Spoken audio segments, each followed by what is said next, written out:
Okay, good evening, everybody. Welcome back to Exploring the Lord of the Rings. This is session number 85 of Exploring the Lord of the Rings. It's kind of exciting as we head into December here, and we're beginning to move towards our second anniversary of Exploring the Lord of the Rings. Maybe we'll even be in Rivendell by the time we get there. Actually, it's pretty unlikely to happen, but we'll be close. We'll be close. We'll be at least approaching the ford, right? And that's something. We'll meet Glorfindel before our second anniversary. So there we go. And yes, Marianne, I can see you there, and I think I've got everybody. I think I got everybody all set here. So that's great. Okay. Very good. So, Amala, yes, I did miss Pontine performing the troll song in the War Hall. It's too bad. I'm sorry about that.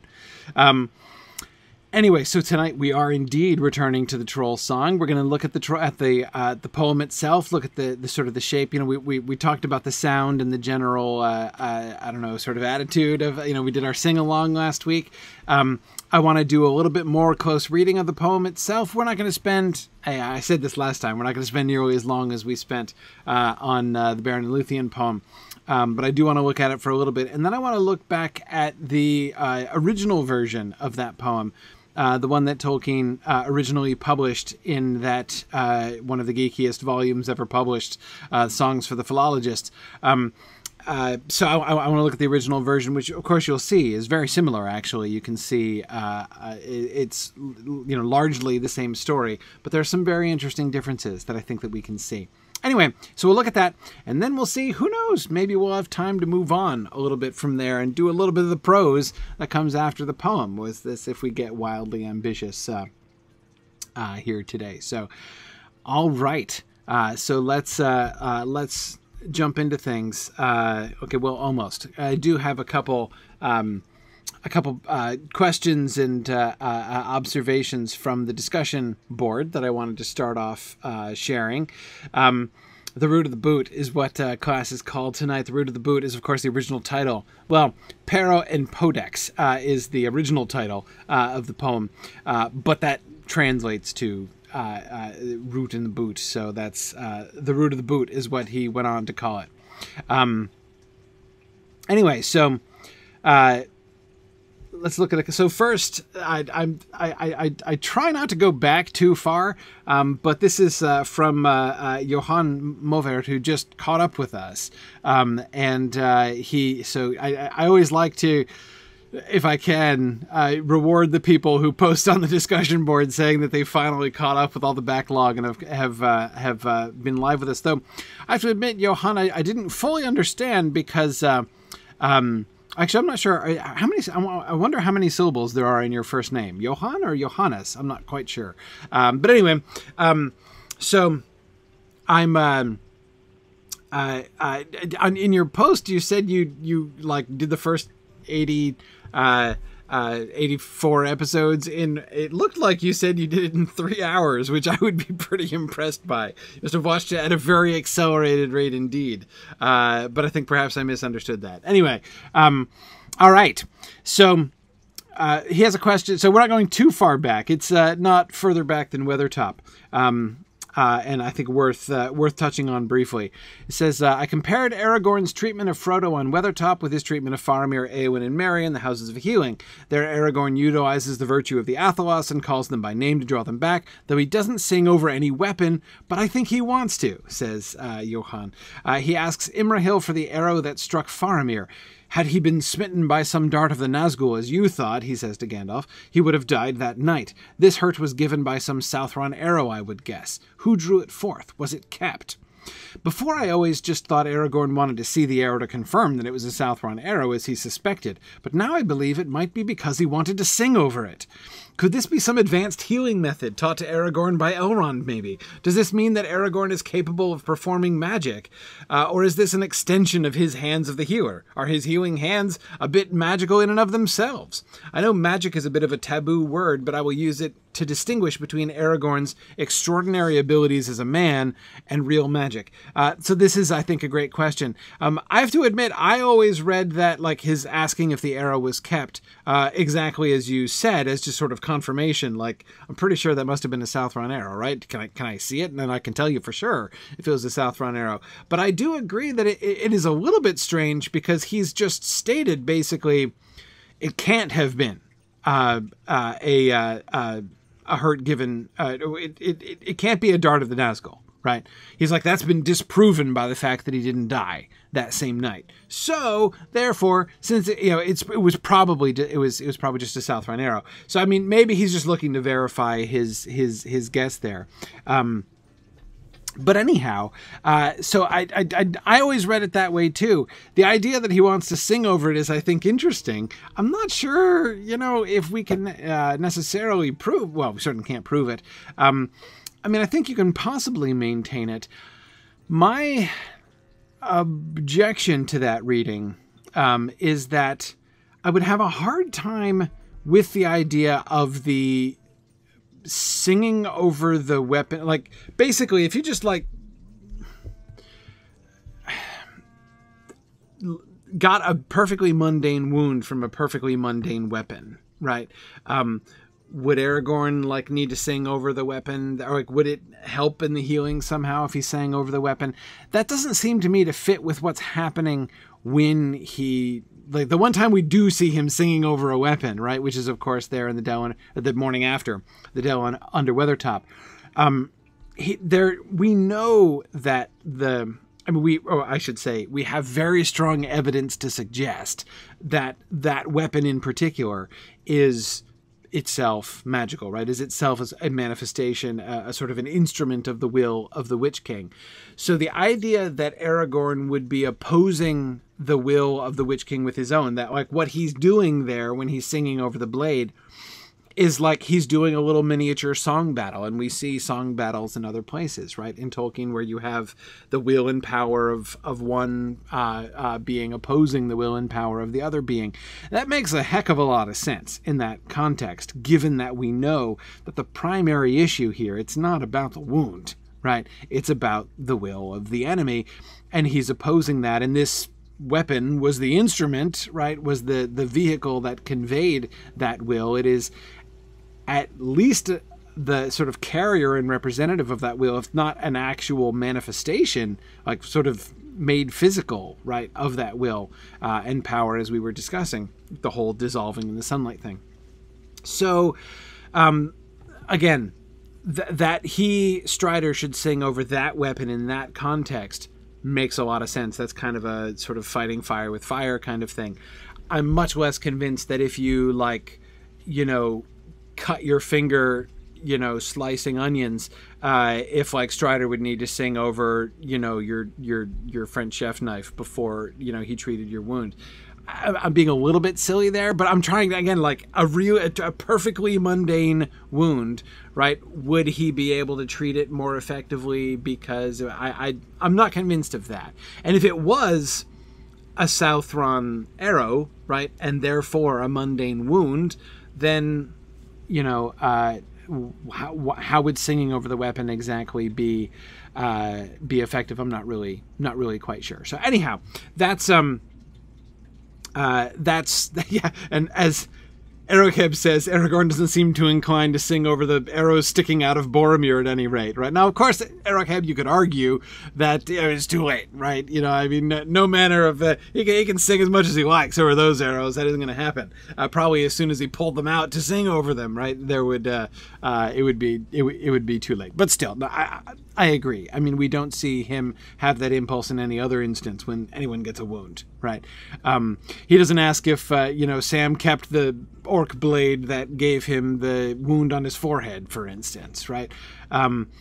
Anyway, so I'm not convinced of that. But Johannes, going back to your bigger question, is Aragorn performing what could be called magic? Yeah, totally, absolutely. I think that's good. And although I know what you mean when you say that like magic is a bit of a taboo word, I could tell you felt awkward using the word magic.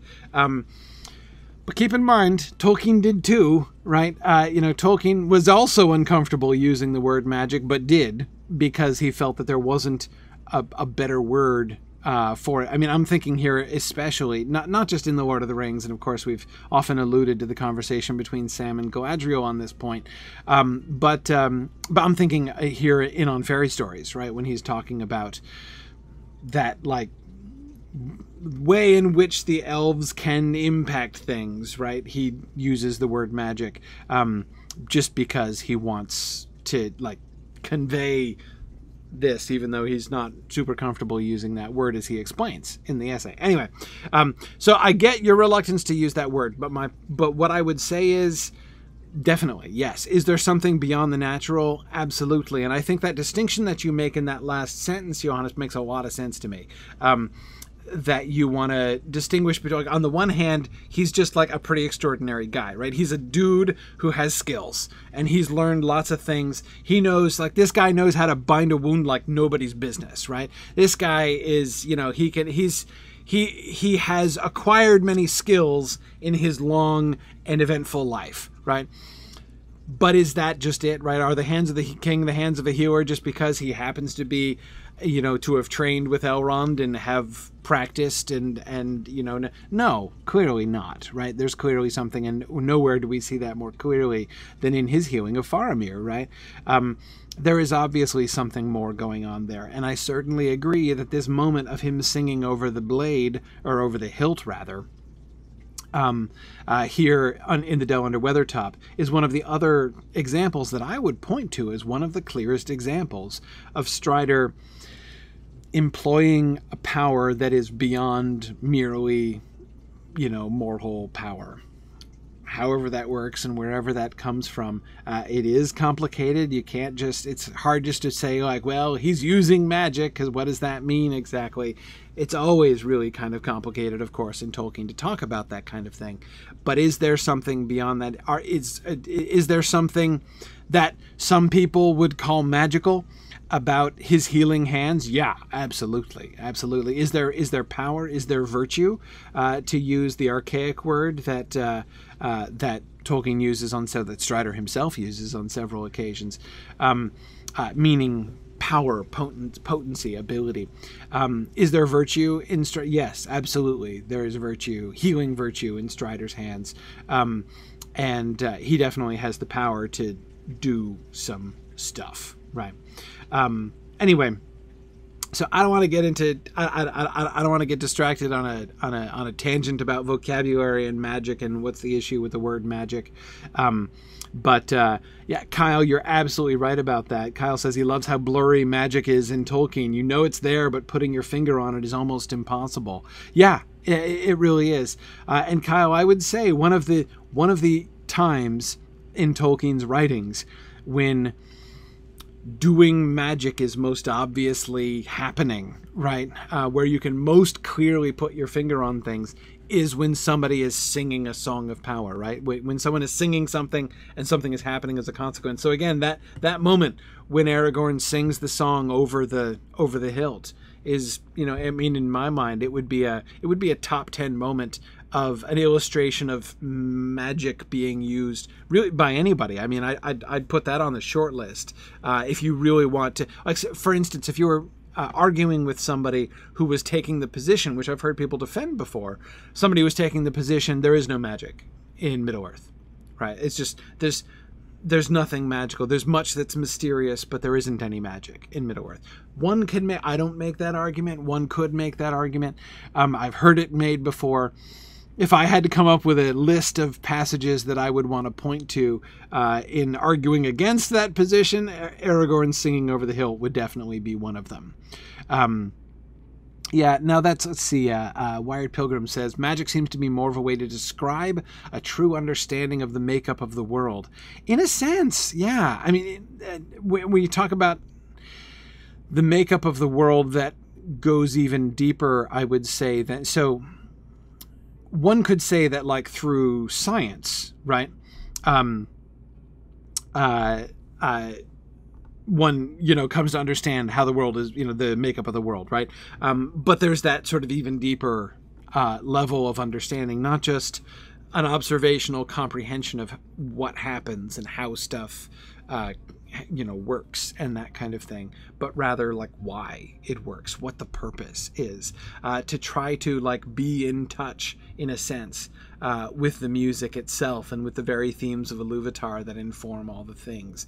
I love those moments. We don't get many of them, but I love those moments. This is one of the reasons that I really love the Avaule and Yavanna chapter of the Silmarillion, because I love that bit at the end when Yavanna and Manwë are talking about stuff, and they come up with these ideas, which, they mention these ideas, which seems kind of crazy at first, like, hey, how about walking trees, right? Would that be a trip or what, right? And Yavanna says, like, but it was in the song, right? She's like, hang on, this works, this fits.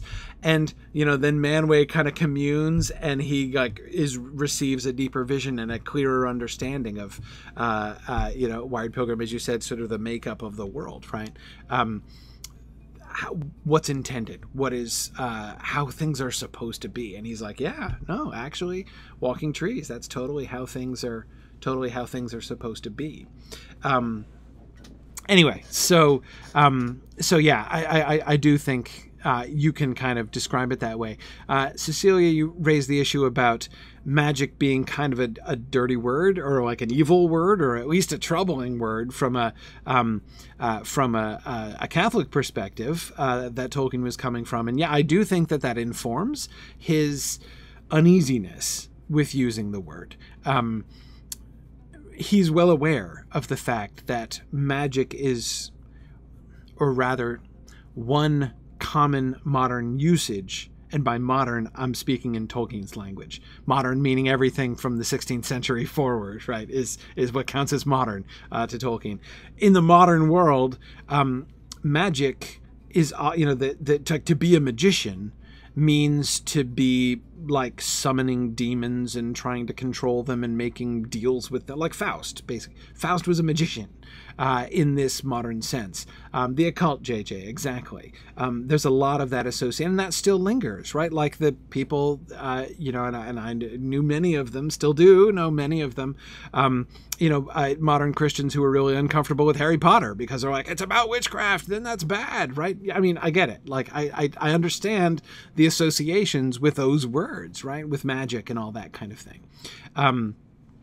But anyway, so Cecilia, you're right. That's out there, and he knows that, and he even alludes to that when he's talking about the term magic and why. One of the reasons why he's uncomfortable. But it's not just about like that it's associated with demons or that it's associated with the occult. The biggest problem that he has with magic is that, again, because of that Renaissance magic kind of association, right? The point of magic from the Renaissance onward is to assert your will over the world, right? Like to... It is a power by which, like, this was the point of science and of magic, right? Both science and magic born at the same time, and both of them were the same thing. They were intended both as techniques by which man could assert his will over nature, right? That was the point of both of them. One of them worked out, the other one didn't, right? Of course, here I'm citing C.S. Lewis's argument, which I've always found very convincing, having read a bunch of Renaissance magic stuff. But anyhow, so yeah. Anyway, that element in it is what troubled him more than anything else. And again, you remember Galadriel talking about the deceits of the enemy, right? Anyway. So much more to talk about with this, and we'll come back to this on various points when we see other examples and things. But I do think, Johanna says, you don't have to be totally shy about using the word. Again, Tolkien used the word. He realized that we don't have that many other words for this, right, that are satisfying and accurate. We don't have... So he settled on enchantment as an alternative word to use, an alternative to magic, just to try to avoid that. But even that didn't fully handle things. But anyway, yeah. Yeah, Kyle, it is interesting to see modern sort of systems of magic in modern fantasy novels being sort of more scientific, right? It's kind of interesting to see that sort of circle back around in some ways. Anyway, but I'm totally done with that tangent. Okay. Bruce has a theory about the troll song. So this will launch us back into the text here. He says, when I first read The Lord of the Rings, I just assumed that the Tom, who is the protagonist of the Stone Troll poem, was none other than Tom Bombadil. I know there's no real reason aside from the same name and the fact that Tom Bombadil is the sort of guy who would have the audacity to walk up to a troll and demand to get the bones back. Anyway, according to Frodo, and also the note in The Adventures of Tom Bombadil, this is Sam's composition. While our main characters did not know of Tom Bombadil before they met him in the Old Forest, Tom Bombadil was known to some in the Shire, at least Farmer Maggot, and potentially he was more widely known in the region before he withdrew into a little land within bounds he has set.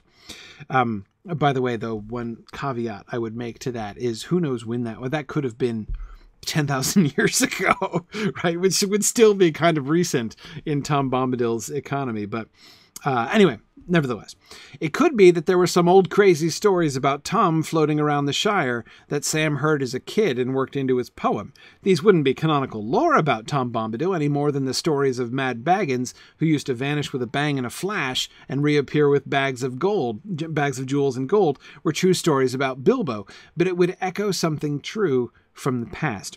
So now, of course, the first general point, right? Obviously, we have to say there's obviously no, I mean, if one were to try to maintain in a purely simple fashion, right? A simple one-for-one fashion, like obviously Tom Bombadil is the protagonist of the troll song, right? I mean, if you were really to try to maintain that, that's a super hard argument to maintain. You really can't, right? As Bruce himself went on to explain, you know, you can't really say that because, of course, Tom in the poem has an uncle, right? And so if Tom Bombadil is oldest and fatherless, presumably he's uncle-less as well, right? So I mean, I agreed. There's no question that there's no real question that this is in fact some accurate story about Tom Bombadil. I will, however, grant to Bruce a certain amount of, well, what's the word exactly? The attitude of Tom with his big boots on, right? The color not mentioned, right? Anyway, it's his whole attitude, the kind of irreverence isn't quite the right word. A combination of sort of casual cheerfulness and indomitability with which, you know, Tom with his big boots on talks back to the troll, slips aside, and then kicks him in the seat, right? You know, to larn him. It's a little Tom Bombadil-ish, right? I mean, when you kind of compare that with Tom's interactions with Old Man Willow, especially in the poem, right, where they actually converse rather than in the book where it's a one-way conversation. Anyway, I agree. There's something about it that it's obvious. It's not, right? You can't say it. Just like you can't make the serious argument. Like it doesn't work. The Arkenstone is not a Silmaril. Like it's just not. You can't make that. I understand the temptation to make that argument, right? But it doesn't hold up. The argument that Tom Bombadil is the protagonist of the Stone Troll poem does not hold up. And yet, Bruce, as you say, there's something else there, right? It's not completely out of whack. So, Bruce, my favorite part about your argument is that latter part, right? I love that. I love the idea because that's not something I'd ever really thought about before, but you almost have to think that that's true, right? And we know that Farmer Maggot hangs out with Tom Bombadil. This means, okay, so Farmer Maggot rather, is Farmer Maggot going to be out telling stories about Tom Bombadil that are going to make the rounds? Maybe, maybe not. Maybe, you know, his friendship is with Tom Bombadil is sort of sufficiently close. You know, maybe he has sufficient reverence for Tom Bombadil that he's not going to blab, right? But his wife, the other 14 people at his farm, other people are going to know about this, or at least guess, at least hear rumors, right? So, and the rumors are going to spread, and they're going to become stories, right? And at some point along, I mean, assuming Farmer Maggot is not unique in Hobbit history of having encountered Tom Bombadil, then there's got to be some kind of local legends of Tom Bombadil, right? Especially in the East Farthing, right? Especially in Buckland and the East Farthing, you've got to think that they have some sense of, or at least have some stories which nobody really believes are true, right? That there's this fun figure of story and song, right? Who is probably named Tom, and who may have very little to do with the real Tom Bombadil. But I really like this theory, you know, that should exist, that should happen. Totally seems to be a real possibility to me. Like, in fact, Bruce, you know, now that you've mentioned that, I'm like, that would have to happen. Like, there can't not be stories, at least like inspired by Tom Bombadil. They don't have to be, again, real stories about him. Just as you say, the story of Mad Baggins gets, as we're told, right, distorted over time. But, you know, when you bring that up, and I'm thinking about this, and I'm like, you know what? Like, he's got the cheeky attitude, right? He's got the boots. He doesn't have the jacket. No color of the boots is mentioned. But, you know, like, okay, I could totally see this as a story like in this genre. Now, I know several people are wanting to object and say, but Tom is such a common name, right? Well, yeah, but think about it, right? Just cast yourself back. Yeah, sure, there are lots of other hobbits who are named Tom, right? And yes, one of the trolls was called Tom as well, right? Why?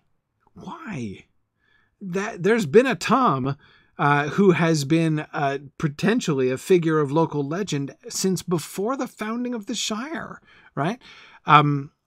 There could well be you could say there could be a cause and effect there. Good, yeah. Sharon says, don't forget Tom Noddy, right? In the Spider Song. Absolutely. So yeah, the idea that there's this, you know, like semi-apocryphal figure named Tom, or that like just, even just to say that over time, when one makes up a particular story, right?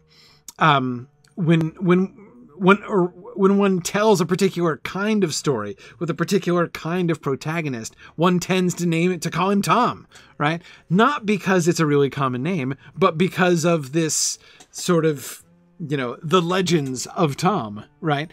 And that could also explain the popularity of this figure, could also explain the prevalence of the name Tom, right? Why not?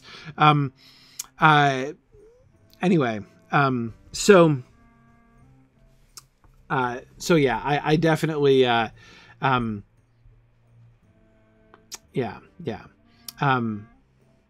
Yeah, no, Bruce, exactly. I'm not suggesting that this is the answer. I'm just saying, Bruce, if somebody wants to come back to you and do but Tom is a super common name, so just because he's called Tom doesn't mean there's any reason to think he has anything to do with Tom Bombadil, right? That argument can be flipped around on people, is what I'm saying, right?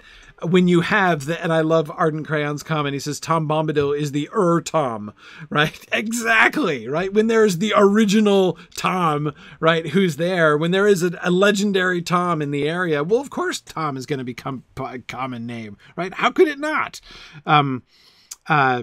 Now, I'd be careful here. So, thinking about a Tom wearing boots, and Trifle is suggesting that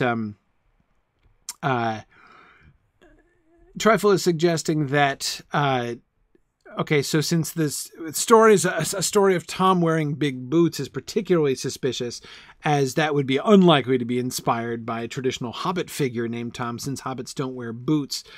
Yes and no. They do actually wear boots. Boot wearing is not unknown among hobbits. I know the shoelessness of hobbits is something that has particularly seized the modern imagination, but it's that they're not utterly shoeless. Many of them do, and in particular in the Marish, in the East Farthing, we're told they often wear boots there. Tolkien said that Bilbo wore boots for most of his journey in The Hobbit. That's why he's depicted with boots in the picture of him up in the Eagle's Eyrie, the painting that Tolkien made. Anyway,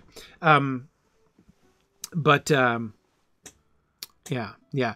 Matt, exactly. Matt says it would also explain why he's not named Jack, who would be the usual translation of this kind of hero into English. Matt, that's the example I was thinking of, but I didn't bring it up, but you brought it up, so I will. The way in which Jack the Giant Killer is such a popular figure of English sort of folktale history, right? The name Jack becomes associated with like the things that are associated kind of vaguely with this, like with the things that people like about the stories of Jack the Giant Killer. So you'll often get just Jacks that crop up in other stories, right? Not because they're inspired by or based upon, you know, a real Jack or something like that.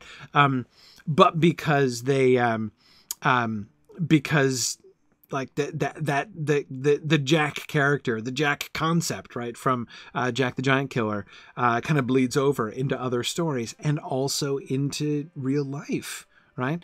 Again, it becomes a popular name, I think, in large part because Jack was such a popular figure from the stories. Even things like, you know, like, why was C.S. Lewis called Jack? It had nothing to do with his name is Clive Staples. You know, we know the story that one day when he was a little kid, he just came downstairs one morning and said, I want you to call me Jaxie from now on. Well, why?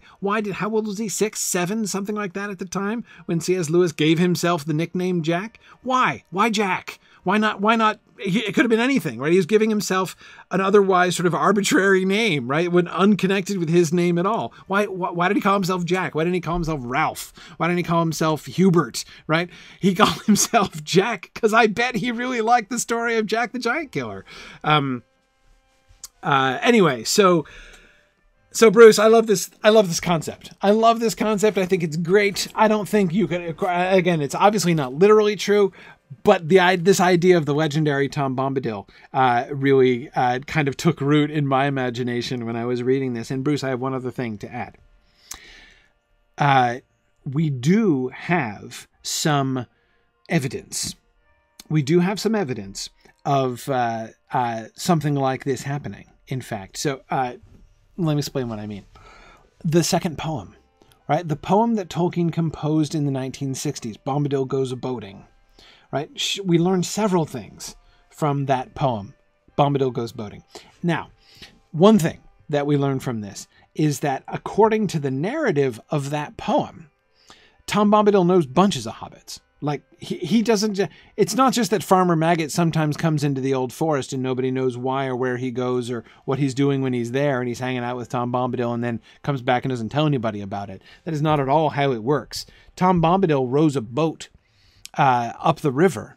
You know, he comes down the Withywindle to the Brandywine and then lands at the docks and is joking with all the hobbits who all know him by name. And then he walks overland to, you know, into the Marish and meets Farmer Maggot, who's coming to meet him at the ferry, right? I mean, he's a public figure, and there's like the kind of joking relationship that the other hobbits have with him show that he's a familiar figure.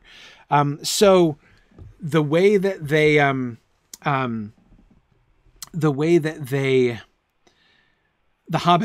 Hobbit culture is, you know, so Tolkien's later concept, remember this poem wasn't written until the 60s, after the composition of The Lord of the Rings. So Tolkien's later conception is that clearly, like, there will be stories about Tom Bombadil, right? There will be legends of Tom Bombadil because the people down there in Buckland and in the East Farthing, many of them have met him, right? They know him. It's not uncommon to see Tom come out and like hang out with folks, right?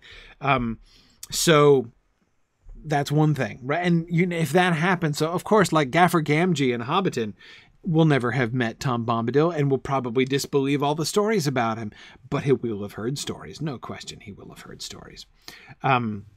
Yeah. Anyway, so it looks like, sorry, I'm losing track a little bit. It looks like we're having a fight about hobbits wearing shoes. Sorry, I mean, start a fight about hobbits wearing shoes.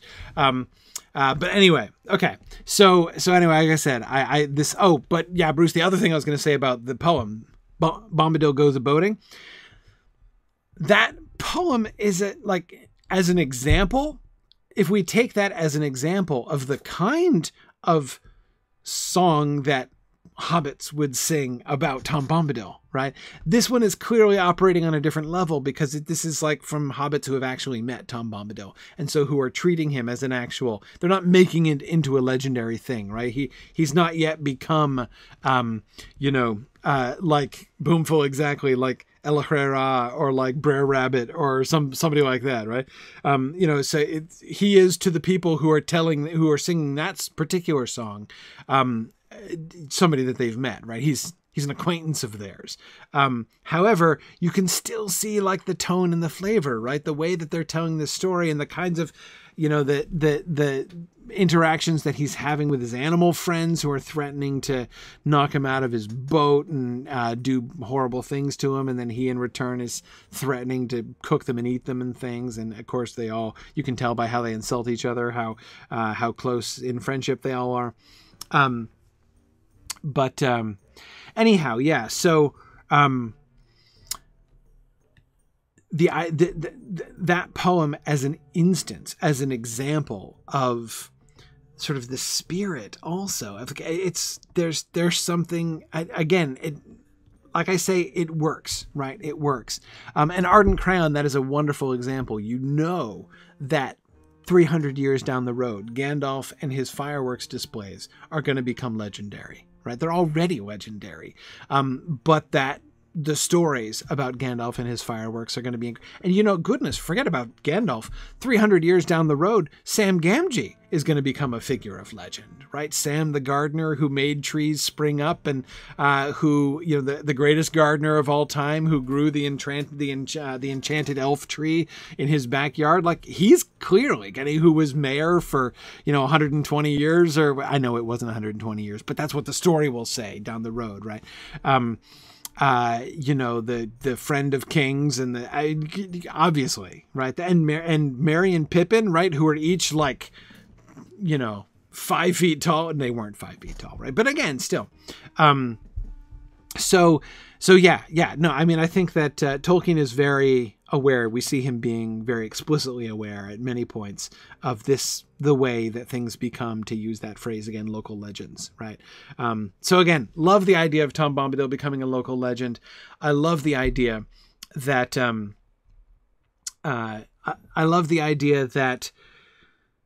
Sam's poem that he made up was influenced by the sort of stories of Tom Bombadil. And you know what I think would be really cool, Bruce? I think it would be really cool if Sam were reciting a poem which is indirectly inspired by local legends of Tom Bombadil, and he didn't even know it, right? That Sam doesn't even connect the Tom in his story, who's obviously not Tom Bombadil, right?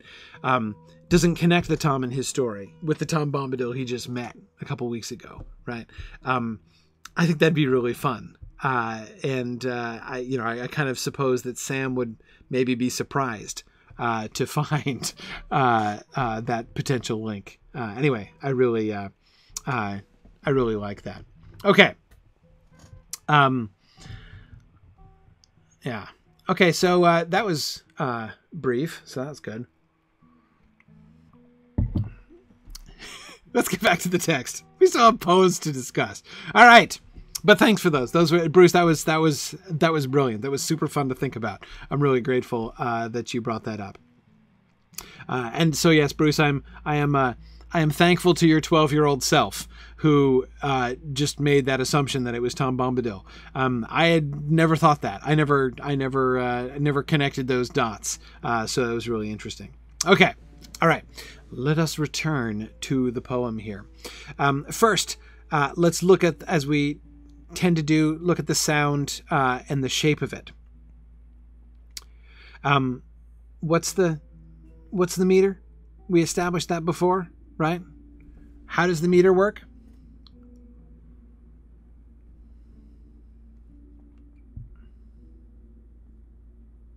Oh, Brandon, yeah, great point. Frodo, in Bree, legends about Frodo vanishing, right? Yeah, and then going off with Strider the next day, and the horse thieving and everything. Yeah, that's going to make a great story that's still going to be told in some wildly dissimilar version, right, way down the road.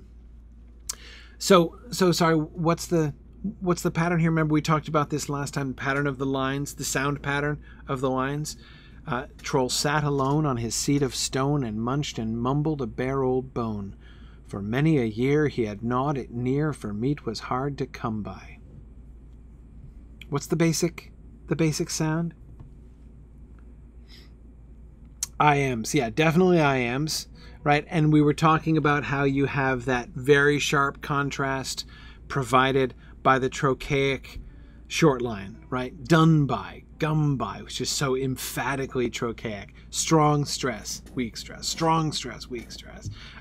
For me, and look at how, especially the line before it, right? For meat was hard to come by. Very strongly iambic line, right? As should be a lion in graveyard. Yeah. So the main lines are iambic. The pub lines, right, are trochaic. And I love how that works. Again, it's almost like a signal to people, right? This sounds different because this is your part, right? And I love how that works. And yes, it's basically iambic tetrameter. Troll sat alone on a seat of stone and munched and mumbled a bare old bone. 4 beats pretty regularly per line. For many a year he had gnawed it near, for meat was hard to come by. 3 primary beats in those shorter lines. The one right before the audience participation line and the one at the very end when it's repeated. Okay, so lots of irregularity, right?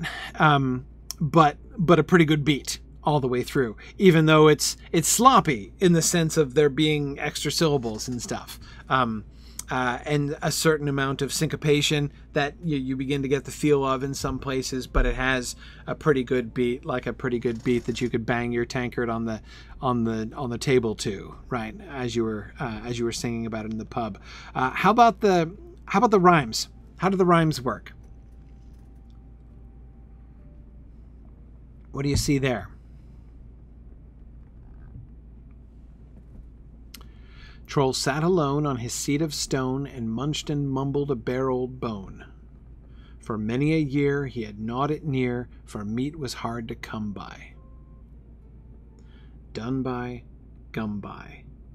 In a cave in the hills he dwelt alone, for meat was hard to come by.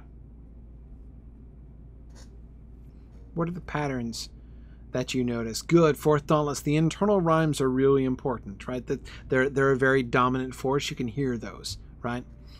Troll sat alone on his seat of stone and munched and mumbled a bare old bone. We get the 3 rhymes on that one sound in the first 2 lines, right? So the first 2 lines are connected at the end with the terminal rhyme, but they get more than that. We get the internal rhyme, and we see that that's consistent, right? We look down to the further stanzas, right? Up came Tom with his big boots on. My lad said, "Troll, this bone I stole." Right? So good. So we hear that internal rhyme is all the way through there.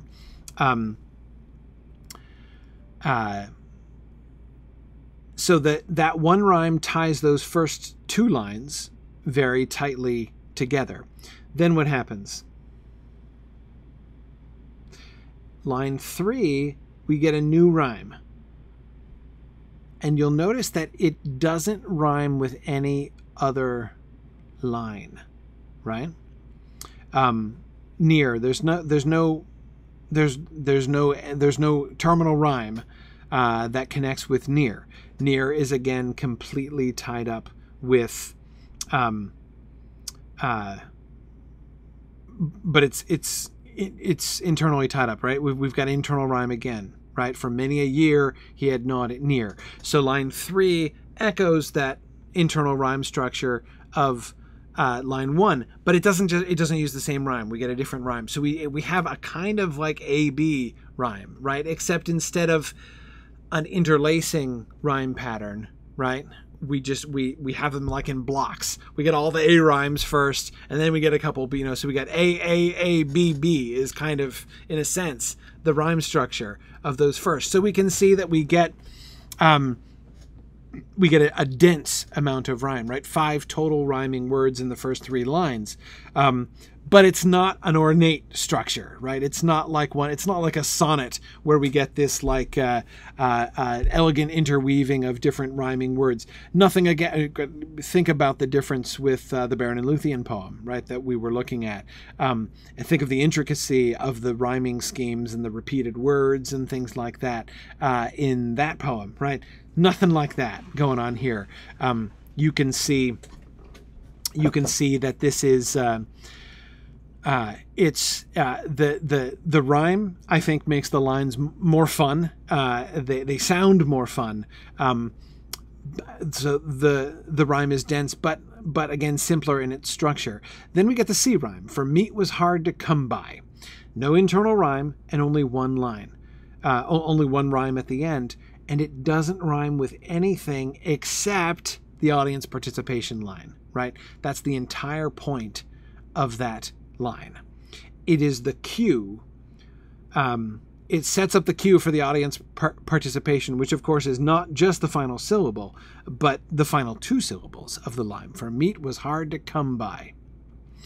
And the mere fact that so notice the fact that that line stands alone indicates like this is where you come in, right? Cluster of rhymes, smaller cluster of rhymes, now a single rhyme. It's your turn, right? Add a couple more rhymes. Continue the pattern. 3 rhymes, 2 rhymes, 3 rhymes is what we get, but you have to supply the final 2, right? Once you see the pattern, once you pick that up, right?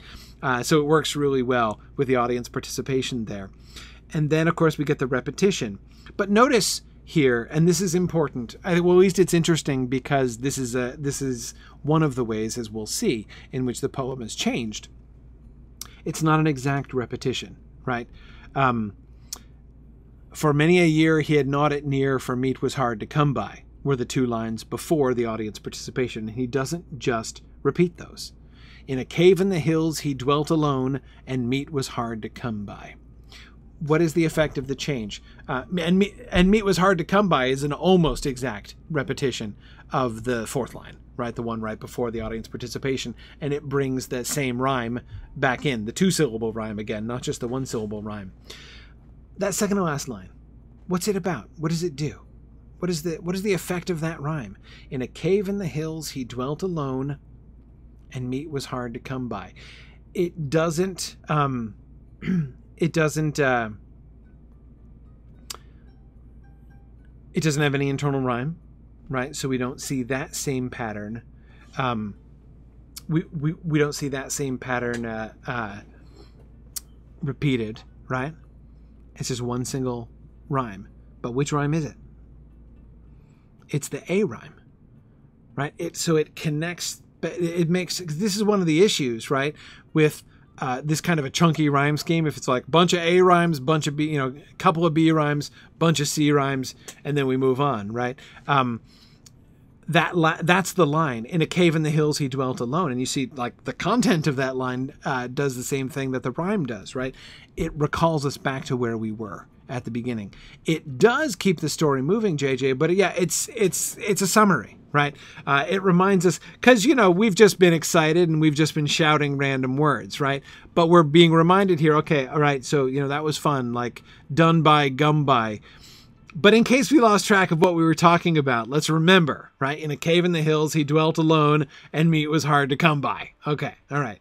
But again, notice how he now uses not just the text of that line to sum up the stanza, but he uses the rhyme to evoke the sound that was established strongly, right? 3 rhymes in 2 lines at the beginning of the stanza. Troll sat alone on a seat of stone and munched and mumbled a bare old bone. In a cave in the hills he dwelt alone, right? We get that very firm link backwards. Fourth Dauntless says, since the C rhyme is just the same word over and over, are we allowed to call that a rhyme? Oh, yeah. Oh, absolutely. That totally counts, right? And again, this is not, subtlety is not the point here, right? The subtlety of wordplay is not how this song grooves, right? And in particular, the C rhyme least of all, right? But of course, you have to keep in mind, it's not the repetition of the word by, that's not the rhyme. It's the 2 syllables, right? Come by, done by, gum by, come by, right? And again, notice the fact that we get a repetition. Sorry, my music tells me I AFK'd out over here. The fact that we get a repetition, not only of that last word by, but of both words, the come by there. Again, it's part of the recap movement, right? So it's, yeah, I don't think it's a weakness. I think that's I think that's a virtue. Yeah, exactly. Okay. All right. So notice the pattern repeating. Up came Tom with his big boots on, said he to Troll, pray what is yon? For it looks like the shin of mine Uncle Tim, as should be a lion in graveyard. See rhyme, right? Graveyard. Do something with graveyard, boys. Caveyard. Paveyard. This many a year has Tim been gone, and I thought he were lying in graveyard. Same impulse, right? And again, notice the bringing in of the A rhyme in the penultimate line, just like before with the almost exact repetition of that final line. So we can see the new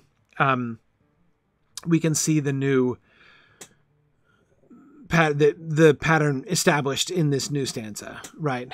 Still very clearly. So we have, so it looks like we have the shape here of the overall sort of the way these verses tick, right? Poetically, which is really fun.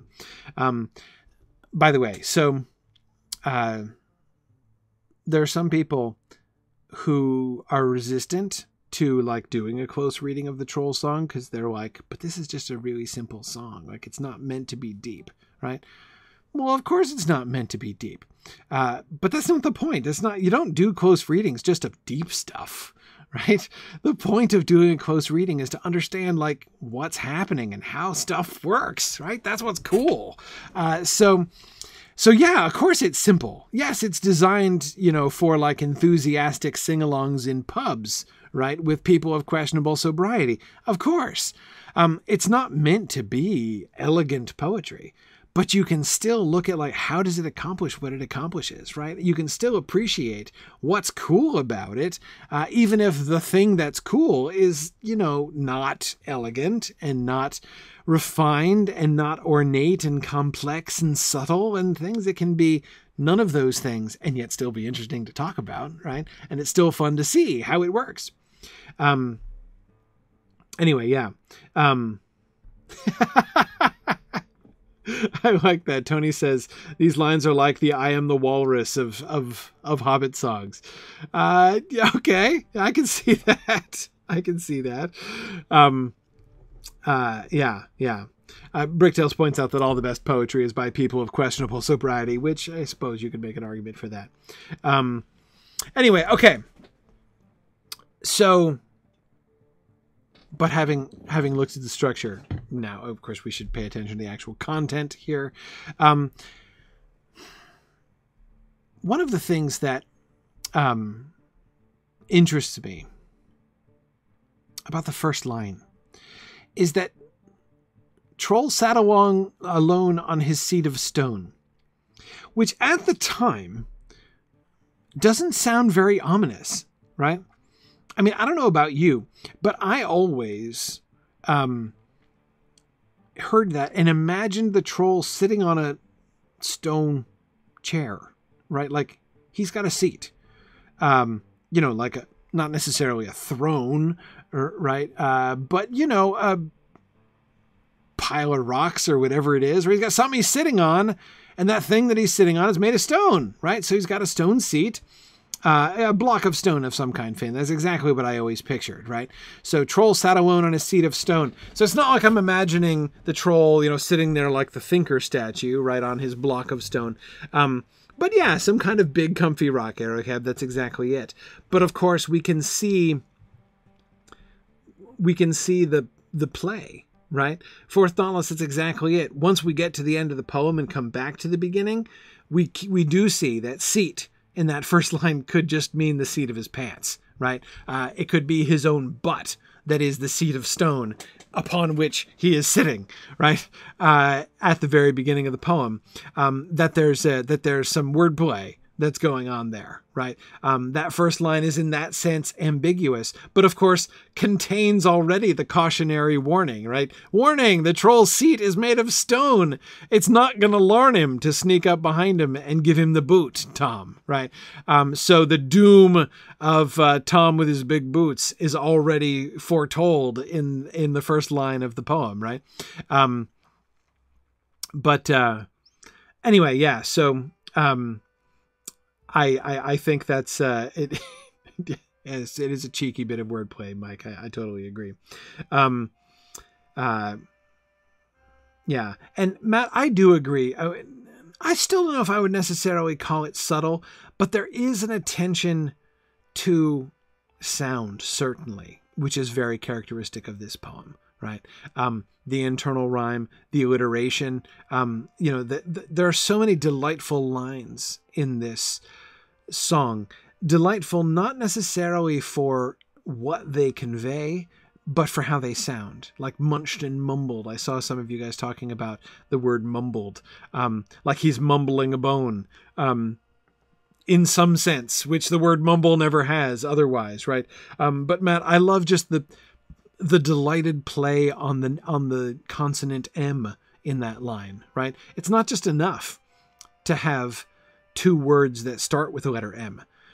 Notice, like the internal rhyme there, how we get three rhymes, three of those A rhymes in the first two lines. So too, we get three M sounds in those two words, right? With the mum, right? So munched and mumbled, a barreled bone. So we get the M's and the B's, right, in that line. And then we pick up the M's right away again with many a year, right? For many a year, he had gnawed it near. For meat was hard to come by. We get again, so the repetitions of the M's near the, not in the second syllable, which is of course the stressed syllable in the meter. And munched, for many, for meat was hard. So the first beat of the line in all three, lines 2, 3, and 4, are all the M consonant, right? Which we established very clearly by using it 3 times in 3 words, right? 2 if you don't count and, right? There in line 2. So yeah, Bricktails, I agree. It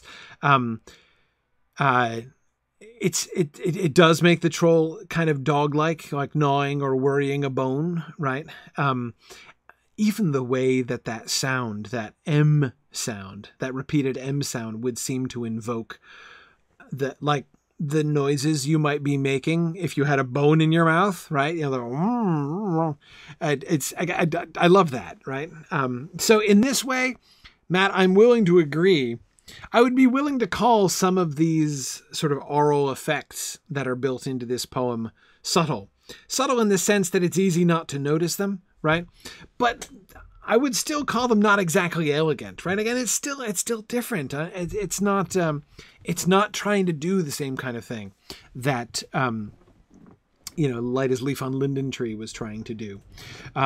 Exactly, Tony. Just like the common modern phrase, as Arden Crayon was saying too, om nom nom nom nom, right? Exactly. That M sound we get associated with the troll there from the beginning. Yeah. Gallandar, this is a really good point, as we see in stanza 2 here, very quickly, that song doesn't set up the troll as an object of great fear. We can see this by Tom's approach to it. But Galandar, I agree, even in stanza 1, right? What's our attitude towards the troll, right? The troll is our hero, in a sense. He's who we start with anyway, right? He's the protagonist, as far as there is one, right? It would seem, of this poem. He's the one minding his own business. And he's also the one suffering, in a sense, right? Meat was hard to come by, right? You got to feel for this troll, munched and mumbling a bare old bone. Poor troll, right? All he's got is a bare old bone to munch and mumble. And, for many a year, he's been gnawing this bone for years, right? Because meat is so hard to come by. I mean, come on, right? You got to feel for this troll. It's a hard world out there for a troll. Exactly. Now, Finn, you're right. We don't know what animal this bone comes from, right? But hey, I see you there on Twitter. What's your name? Sorry, I lost your name there before. It's long and complicated. I didn't catch it, but welcome. Glad you could join us live. Anyway, yeah, it is true that we ominously don't get told what the bone is of, right? And of course we learn in stanza 2 that it's a human bone, which might perhaps shift our sympathies. But it's interesting that our sympathies are kind of placed with the troll from the beginning, right? Anyway,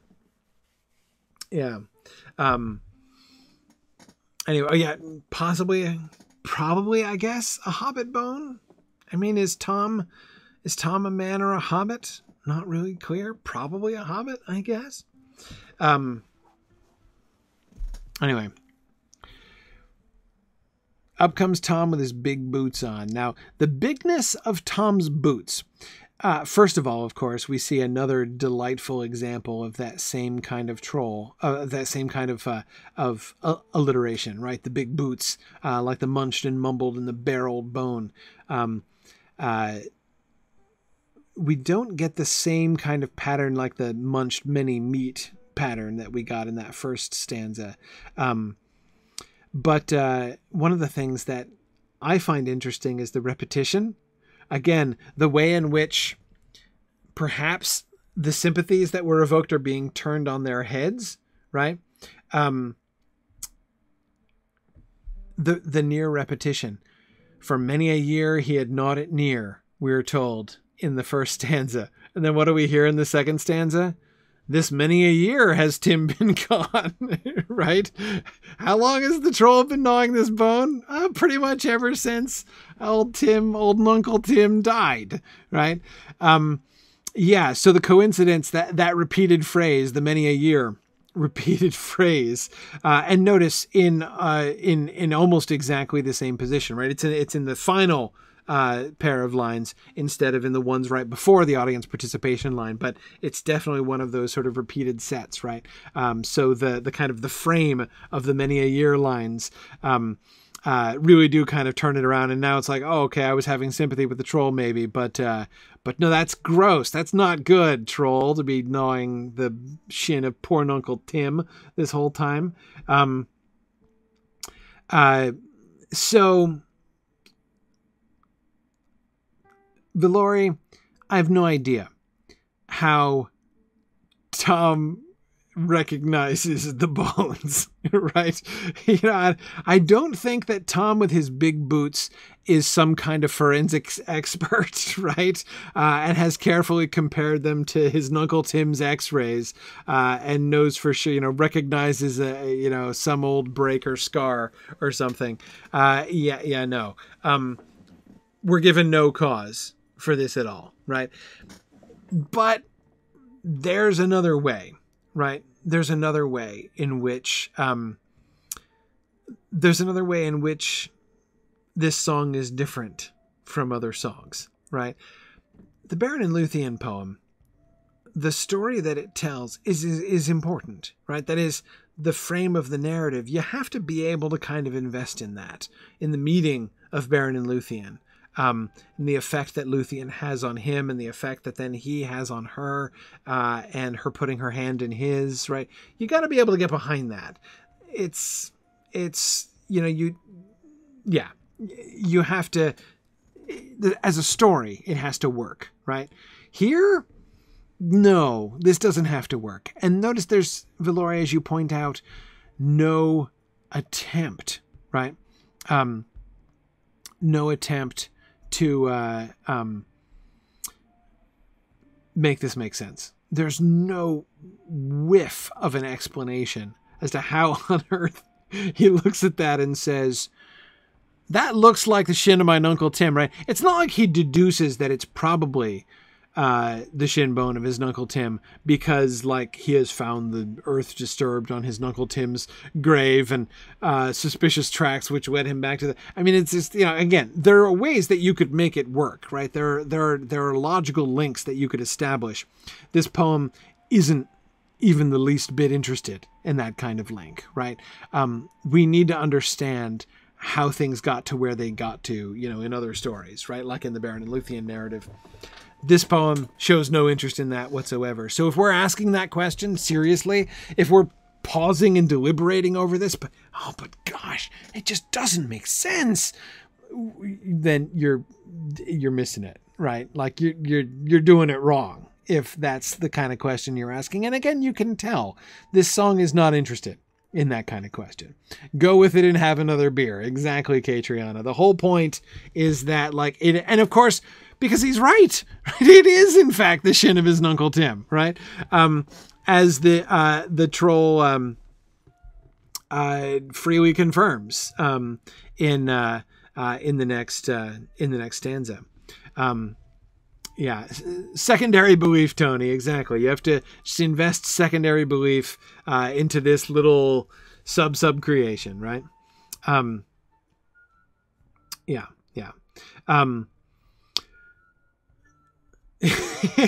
Well, Eric, I agree. At least secondary belief becomes much easier when you're completely sloshed, right? I agree. You don't really have to suspend disbelief. It's easy just to leave disbelief, far away there. Let's see. Corey, you're right that the use of were in that last line is interesting. This poem is clearly dialectical, right? I mean, it's designed to be a dialect poem. As we'll see from the use of Larnhim, right? For instance, later on, this is it's part of the idiom of this poem, right? That it is in a rustic dialect and not in proper English. Accent, exactly, good with that accent leave. It's actually one of the things that, so there have been a number of times I've heard that somebody else, I'm forgetting who this was now, but somebody posted on the discussion board a link to another professional recording of the Troll song. And, one of the things, credits, one of the things I always listen for when I'm hearing somebody's rendition of the Troll song is, do they say accent or do they clean it up? Right. And that recording, I'm pretty sure they cleaned it up. I'm pretty sure he said asking, in fact, in that. Yeah. Oh, Eric Heb, I agree. The pray what is yon is not normal Hobbit talk. The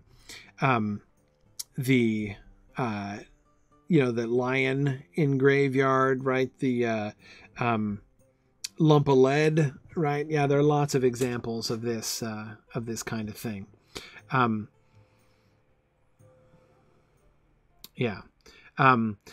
Mike, that's exactly it. The audience participation bit, yes, the audience would be primed to repeat with any similar sounding words, consonants of your choice. Yes, exactly. So in a sense, that one of the reasons that the words that are actually listed there seem so random, and why not, you'll notice why I'm not doing any kind of interpretation of them, right, is that presumably those are just placeholders, and that everyone would probably be shouting different consonants. Now, I suppose that part of the game would be to sing a word that made sense. So like cave yard, pave yard, right? Cave and pave are in fact both words, though cave yard and pave yard are neither one of them words that make any sense, right? So that I think would be part of the game, right? I mean, you wouldn't just be like, I don't know, what, I was thinking of other random letters, but every random letter I came up with is accidentally a word, like draveyard or something like that, right? I mean, it would work, especially shouted at a pub, but it's not as cool, right, as actually finding a word which is a word which kind of rhymes, even if it doesn't have to make sense, right? So you can say tin bone, thin bone. That's all good. To Blaveyard. Exactly, the lorry. Yeah. Because we all know what to Blaveyard means, right? Yeah. Exactly.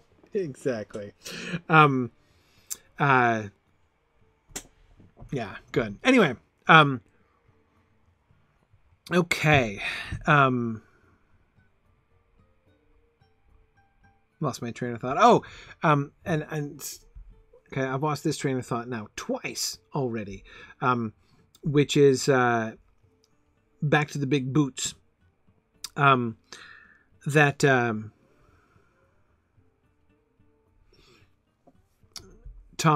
seems fully aware. Who is it who is saying? I'm scrolling back now, but I don't.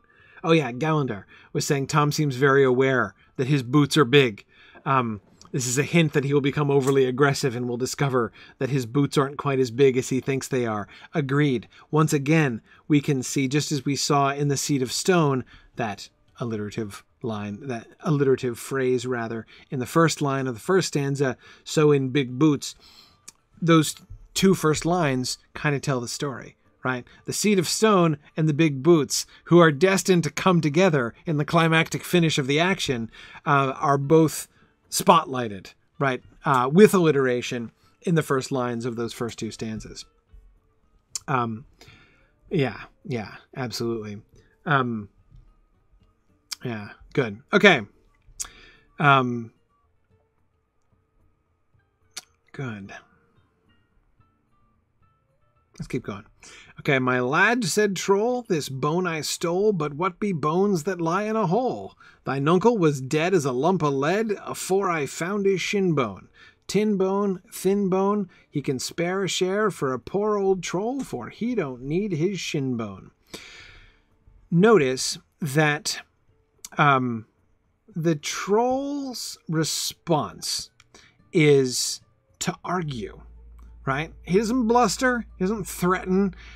He tries to argue, right?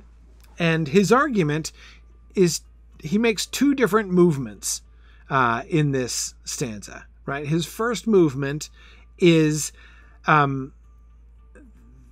a bone isn't anything important to get worked up about, right? I mean, what are bones that lie in a hole, right? Yeah, I stole this bone. Yes, it's your uncle's bone, but come on. Who cares, right? What be bones that lie in a hole? Aren't you making a big deal out of nothing, right? Wouldn't you say that the sentimentality with which the remains of their dead family members are treated by humans and or hobbits is somewhat strange and frankly inexplicable, right? Exactly, Tormarthen. He wasn't using them, right? And that's a great point. Anne points out, but it was his kin bone, right? That's the problem, and you're totally right. I think the pub audience missed one there, right? Kin bone would be pretty good. So his first move is to say, look, nobody, again, to Martha, he wasn't using it, right? He's done with it, so I can have it. He can spare a share for a poor old troll, for he don't need his shin bone, as the troll points out. But then that second movement is one of pity, right? He don't need his shin bone. Spare a share for a poor old troll, right?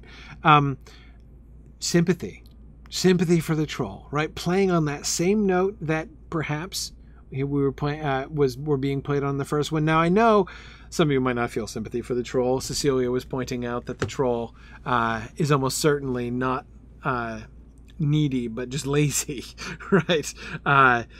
Meat doesn't seem as hard to come by as all that, right? That it's been years and years since he's been able successfully to get food. There's not a famine in the land. It's just he doesn't seem to be bothered, right? I get that. I'm not saying that like true and genuine sympathy is being called for. All I'm saying is it's interesting that when we get introduced to the troll, we don't get introduced to him as terrifying, horrifying creature. We get introduced to him as poor, old, lonely, hungry creature, right? And maybe it's his own fault, but still, poor, old, hungry creature, right? And he plays that card too. He can spare a share for a poor old troll. Yeah.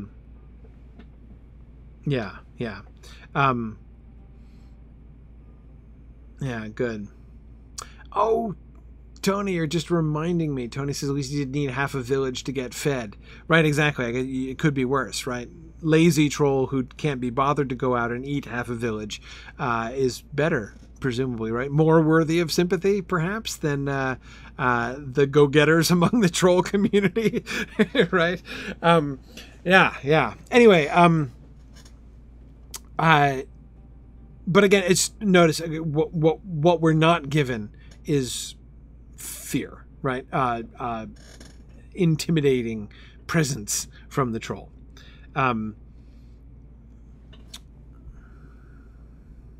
Looking at the variations, interesting that Tolkien changed the word carcass, the C rhyme. He changes the C rhyme from shinbone to carcass, right?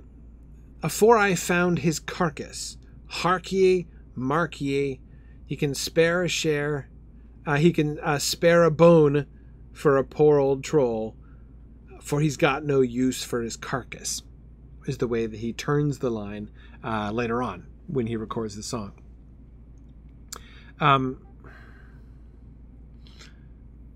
I think the use of carcass there is actually, I think it reduces, in my opinion, it reduces pretty strongly any sympathy that we might have for the troll, right? To use the word carcass, like invoking the image of the dead body of the uncle, right? He wasn't using his dead body, right? So I can have it, right? Whereas the original troll here, or at least the published troll, Sam's published troll, is saying he can spare a share, right? That's why he doesn't say a share, he says a bone. But anyway, he can spare a share, right? He doesn't need a shin bone, right? Surely he wasn't using that, right? So, just this idea of like, well, it's only just a shin bone, which doesn't fly when he's like, I found his carcass, man, right? And presumably the shin bone is, I don't know what, like the last bit of the carcass to go down the hatch. Yeah. And yes, Fourth Dauntless, carcass is a word that we tend to use of animals, not people. Not never, but rarely do we use the word carcass there. It does sort of suggest, and one of the places where we will use carcass is for like a dead animal that, like when we go hunting, right, and kill an animal, we talk about the carcass and butchering the carcass of an animal.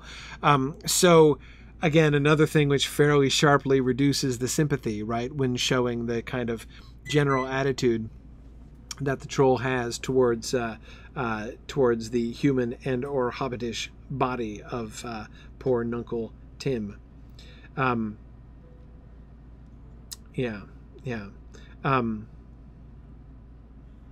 yes, Tony, I agreed. This image of trolls is much more like the version in The Hobbit than the troll they meet in Moria. Definitely. This is a much more fun troll. Again, one of the things that I think is important about this is that his move is to argue, right? Not to threaten, not to first attempt to beat Tom into a pulp. Yeah. Yeah. And good. Erica was just pointing out, this is probably written by a Sam whose only knowledge of trolls was the comical tale of Bilbo's trolls that were easily defeated by Gandalf. And Gandalf, of course, also wears big boots. Yeah, no, absolutely. This is certainly in the idiom of the Hobbit trolls, no question. If this troll were to meet another troll, presumably they would call each other perfectly true and applicable names in very loud voices, right? Absolutely. Okay, anyway, let's keep going. Said Tom, I don't see why the likes of thee, without axe and leave, should go making free with the shank or the shin of my father's kin, so hand the old bone over. Rover, trover, though dead he be, it belongs to he, so hand the old bone over.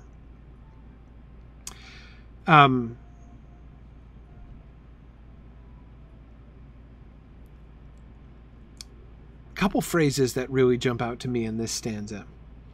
And we talked about some of the dialectical bits, especially accent. But the likes of thee is one of the ones that which jumps out at me most in this stanza. As if it's not an absolute objection to the disruption of his uncle's bones. It's the fact that it was done by somebody like that. Right? As if there was some kind of social exclusion, right? Oops, sorry, was just in the nick of not in time. Just not in the nick of time there. Yeah, who are you to take that bone? Eric Hebb says, yes, I'm afraid trolls do act like that. Yes, once again, we can see that perhaps that influence not only of Bilbo's story, but of Bilbo's storytelling style, right? The trolls in The Hobbit are criticized for their not drawing room language, right? And behavior, wiping their mouths on their sleeves and other such barbaric carryings on. The idea that Tom sort of looks down on the troll socially, right, is kind of fun. Yeah.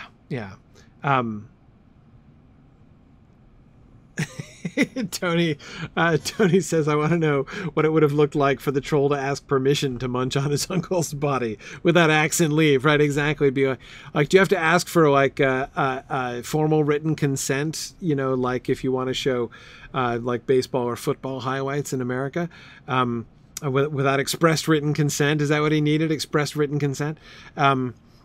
Anyway, the other thing, of course, that jumps out at me at this stanza is Tom demanding the return of the bone. This is not about, like, how could you possibly have done this? Like, oh, the atrocity that has been committed. He's like, give it back, right? You stole that. Give it back. You're making free with the shank or the shin of my father's. You're making free with it. Like, you're using something that belongs to us. It's not about, like, the personal offense. Again, there's no like, we will punish you for this, or it's just you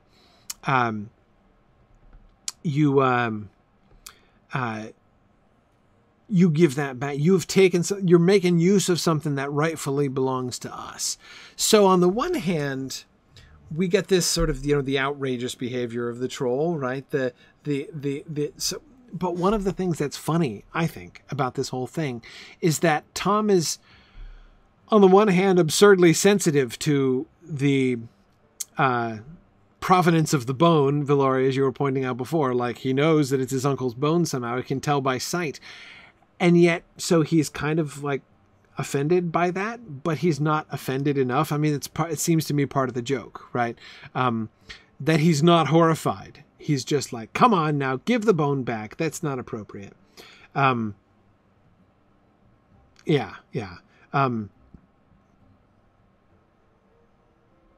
He does, neither the troll nor Tom respond as we would expect. Again, you expect, you know, if you come up to a troll and you say, hey, troll, that's my uncle's shin bone. You would expect that the response from the troll would be something like, "Rah!" Right? But that's not what we get, right? We get logical argument from him and an appeal to pity. And with Tom, you would expect like, oh, this is horrible, right? Oh, no, my poor uncle whose memory has been degraded by this monster. No, he's just like, give me back the bone, right? Hand it over, right? I mean, as if... he's a teacher asking you to spit out your chewing gum. You shin mumbler. That's a really good insult, but more, I like that. Shin mumbler. Anyway, so I think that's the variations of both of their actions from what we would expect. I do think is part of the fun. And again, just that the likes of thee, right? Yeah, monster, sure. Eater of human and or hobbitly flesh, yeah, sure, right. Apparent scavenger of the dead, gross, yeah, okay. But no,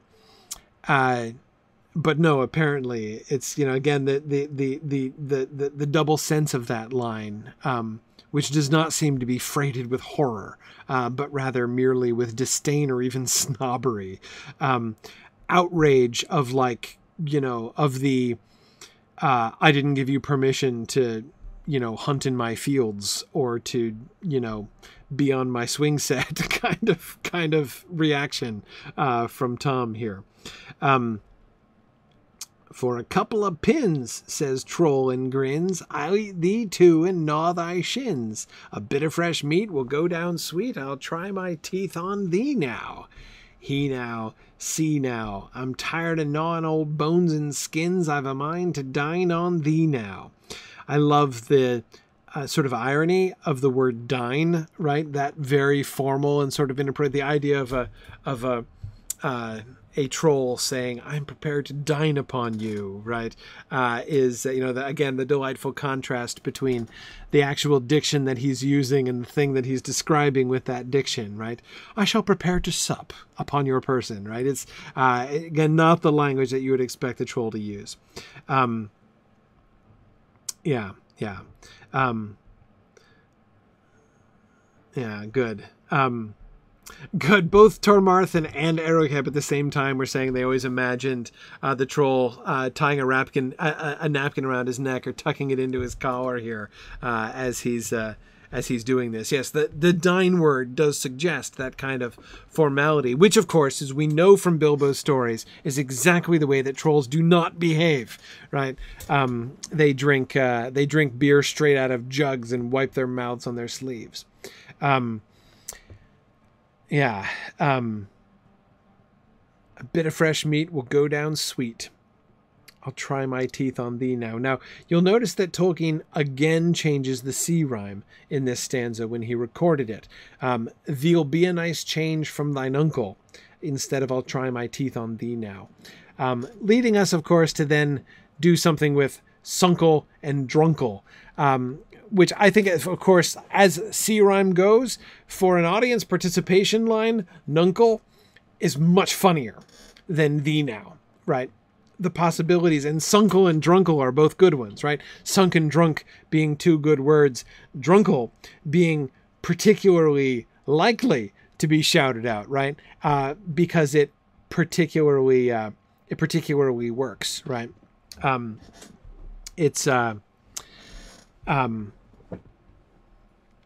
And I don't just mean because the audience themselves are drunk. I just mean as an insult to his uncle, right? Yes, I've eaten I ate your uncle, right? I ate your drunkle, your drunk uncle.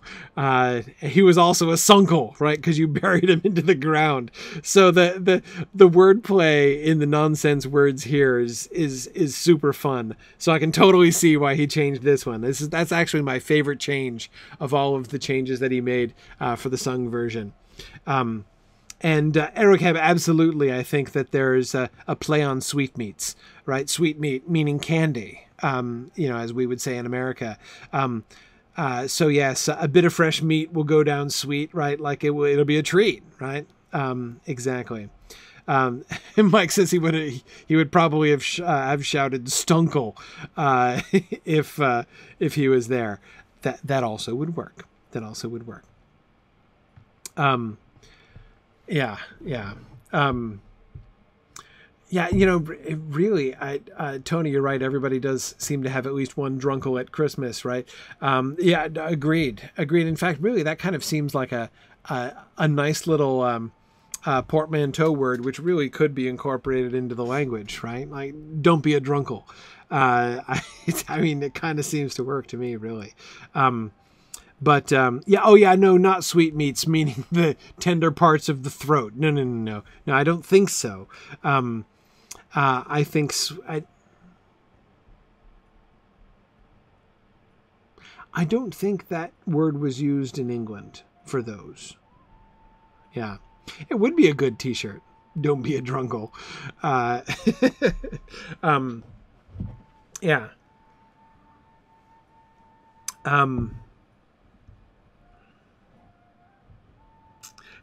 You named your in-league steed Drunkle Belong Small. That's pretty good.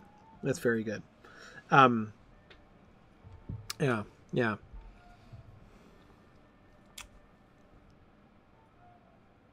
You already used the word drunkle, Tony. Good. You're way ahead of us, right? We totally need to, in this holiday season, let us make a concerted attempt to bring the word drunkle into modern usage. I think it really needs to happen, and could totally be a T-shirt. Valor, you making notes there? I'm kind of seeing this, right?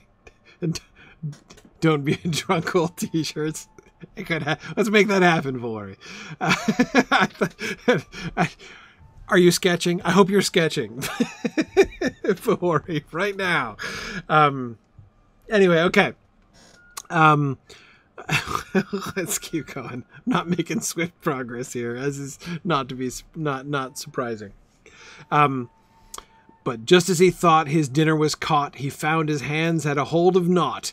Before he could mind, Tom slipped behind and gave him the boot to larn him. Warn him, darn him, a bump of the boot on the seat Tom thought would be the way to larn him. Again, I love the collection of alliterations, right? Once again, we have that being consistently clustering together in these same patterns, right? Bump of the boot is such a wonderful phrase. A bump of the boot on the seat, Tom thought, would be, even just be is a very small word, right? But the way that it picks up again because it's in the stressed position would be the way to larn him. A bump of the boot would be, right? Yeah. And just as we have his hands had hold, we get 3 H's in a row there in the second line, right? Just as he thought his dinner was caught, he found his hands had hold of naught. Before he could mind, Tom slipped behind. And of course, slipping behind, right? And we've got, again, with the behind jokes. Yeah. Oh, Bruce, I agree. Those first 2 lines are so rich. I agree. They're some of the most fun. Just as he thought his dinner was caught, he found his hands had a hold of naught. Yeah. Notice how, once again, this song has just made 2 comic turns. One which, again, I saw somebody point this out, but it flew by before I paid attention to it at the time. In that, how many stanzas are we in? Is this number 5? We've had 3 yes. In stanza 5, the troll turns from comical, even pitiable figure to real threat, right? We have this sudden pivot where the troll is now threatening to eat him. Now he's finally acting like a troll. We get like the troll reveal, right? As he takes off the pitiable troll mask and he's actually a hungry troll, right? Which of course was what we were told about him in the very first stanza, of course, right? But then in stanza 6, we have that the turnaround again, where just as he thought his dinner was caught, just as we thought this was going to be a real action scene, right? Just as we thought that this was actually turning into and then the troll pounced on him and ate him up, right? We have no. It goes into slapstick mode, Arrowcab, exactly as you said, which of course is I assume, implying you got to make sure you slap with the stick, right? That's where, absolutely. Anyway, yeah. So, So it seems to pivot to real action, real threat, right? Real danger, and then immediately pivots away again, with Tom slipping behind and giving him the boot. Yeah, absolutely. Warn him, darn him, a bump of the boot on the seat Tom thought would be the way to larn him. I can't ever think of the use of the word larn in this context without thinking of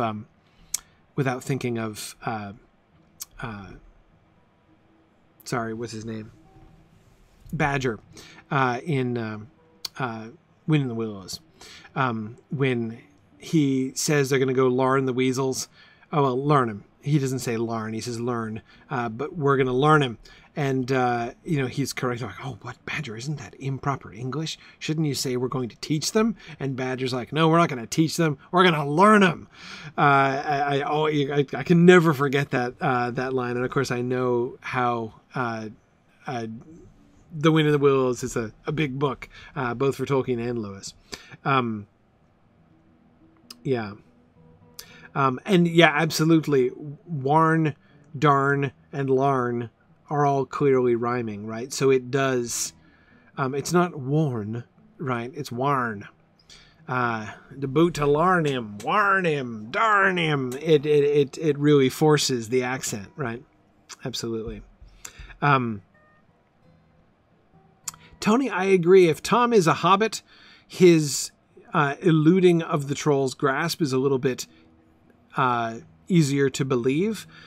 But again, verisimilitude is not really what this poem has been insisting on all the way through, right? So I've never had a huge problem with that. Yeah, good. Hey, Johannes. So, Johannes, is it 3 syllables in your name? I was asking this question earlier because I talked about your question, which I'm afraid was while you were still asleep. But you can watch the recording and see our long discussion of it at the beginning. But I was asking at the time, syllables? 2 syllables? 3 syllables in your name? Just curious. Want to make sure I'm pronouncing it correctly. 3. Johannes. Okay, great. Excellent. All right. Cool. Anyway, welcome live, having caught up with us here. It's always fun to see people overcoming the obstacle to entry and catching up with us live here. I agree. Erokeb, it seems most likely that Tom is a hobbit because it's a Sam poem, and as you point out, Sam's never even, he's never been in the lands of the big people before. He would clearly be thinking of hobbits. Definitely. And then we get the final turn, right? As Tom seems to have outwitted the troll and won the comic victory.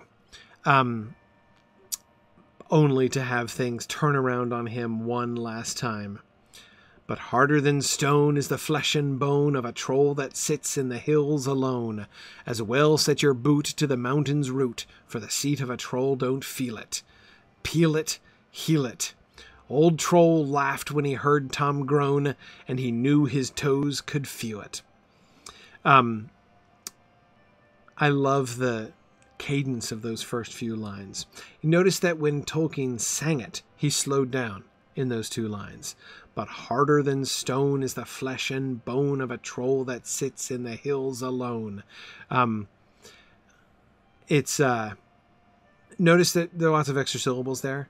But harder than stone is the flesh and bone of a troll that sits in the hills alone. Bunches of extra syllables there, right? Still very regular in its beat. But those lines are kind of stretched out, right? As well as the open vowels, right?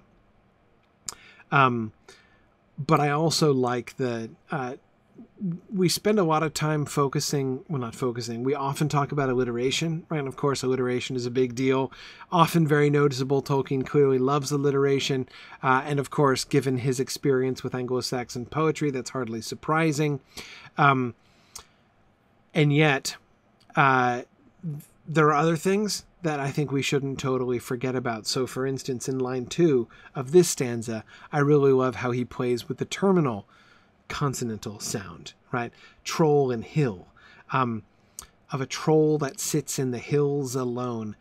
Troll and hill don't rhyme, right? The vowels are different, the initial consonants are different, but the L's are similar at the end. And so troll and hill, as well set your boot to the mountain's root, right? So the root of the mountain is being compared to the seat of the troll explicitly in the next line, right?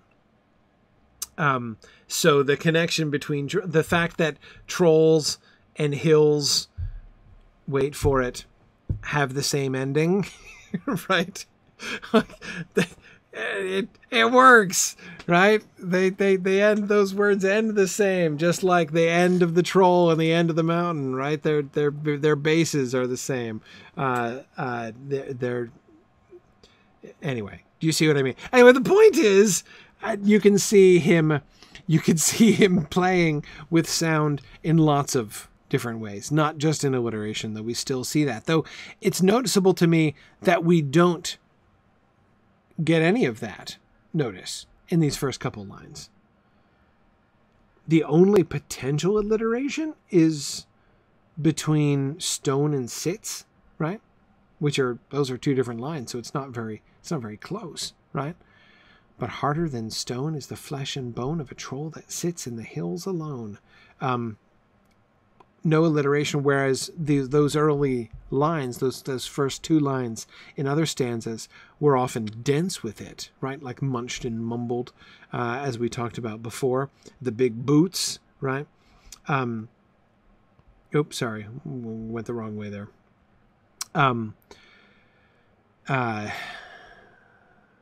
Yeah. Anyway, it's interesting there. So Tom wins but loses, as Tony was suggesting. Troll laughs when he hears Tom groan. Notice again another thing. Troll does not then therefore seize the opportunity, as Tom has just injured his leg in some way, right? He kicks the troll and like tears his meniscus or something. I don't know exactly what happened, right? But does poor Tom and his big boots end up with the unhappy triad in his right knee? I don't know what happens, right?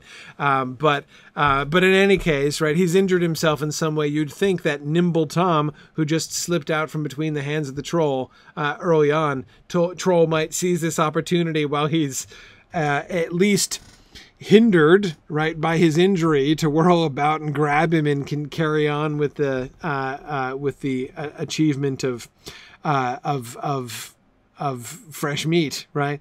But no, now he just laughs at Tom, right? It's like the joke was on Troll, except the joke is really on Tom. And in the end, it was really just that moral victory that the troll was really interested in the first place. You're right, Eric, but some sort of injury that prevents the wearing of footwear. It could be turf toe, Tony. I like that. Turf toe. I'm going to go with that. Let's go with that. Presumably, he must have broken bones in his foot, right? You got to think it's as soon set your boot to the mountain's root, right? So yeah, it's troll toe. Exactly. Yeah, I think he's definitely got some broken bones there. Tom's leg is game since home he came, and his bootless foot is lasting lame. By the way, you know the pun there? It's a delightful pun about his bootless foot, right? The other use of the word bootless. This is a wonderful, wonderful word. My wife and I use this word all the time, actually. It's a favorite word of ours. Bootless means useless. Like it doesn't do any good. Futile, Tarlonial. That's a great synonym for it. Like we tried to help, but it was bootless. Like it's futile. Wonderful synonym. His foot is bootless now because it's injured and probably swollen, right? So it's literally bootless, but it was also futile, right? His foot turned out to be bootless as an instrument for learning the troll, right?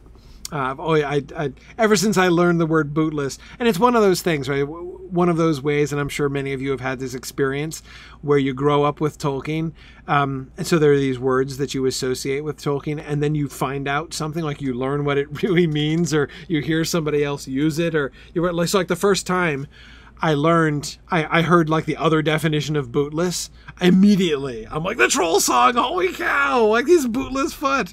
Oh yeah. Lincoln, I can imagine P.G. Wodehouse having fun with the word bootless, with the play on bootless. That seems right up his alley there. Yeah, absolutely.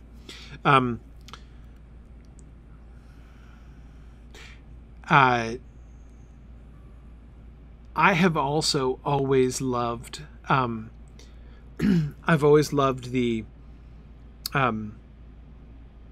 so you get the the repetition of the rhyme scheme, right? Game, came, lame. But the alliteration with lasting lame, Tom's leg is game since home he came, and his bootless foot is lasting lame. Lasting lame is a phrase I always just found very delightful in that last line. And it's interesting because I talked about sympathy for the troll at the beginning, and of course Tom is the sympathetic figure at the end, now Tom's got a gammy leg, right? His foot is lasting lame. Yeah, I don't know. I never really felt sympathy for Tom. I guess because he kind of got what he was asking for, right? Kind of got what he deserved there. He made the classic blunder, right, of comic figures, right? He achieved his comic victory, but took it one step too far, and so his final comic joke came back to bite him, as one often sees, right? One sees this kind of thing in Shakespeare's comedies at times, right? You got to resist the temptation to put that one final comic flourish on things, right?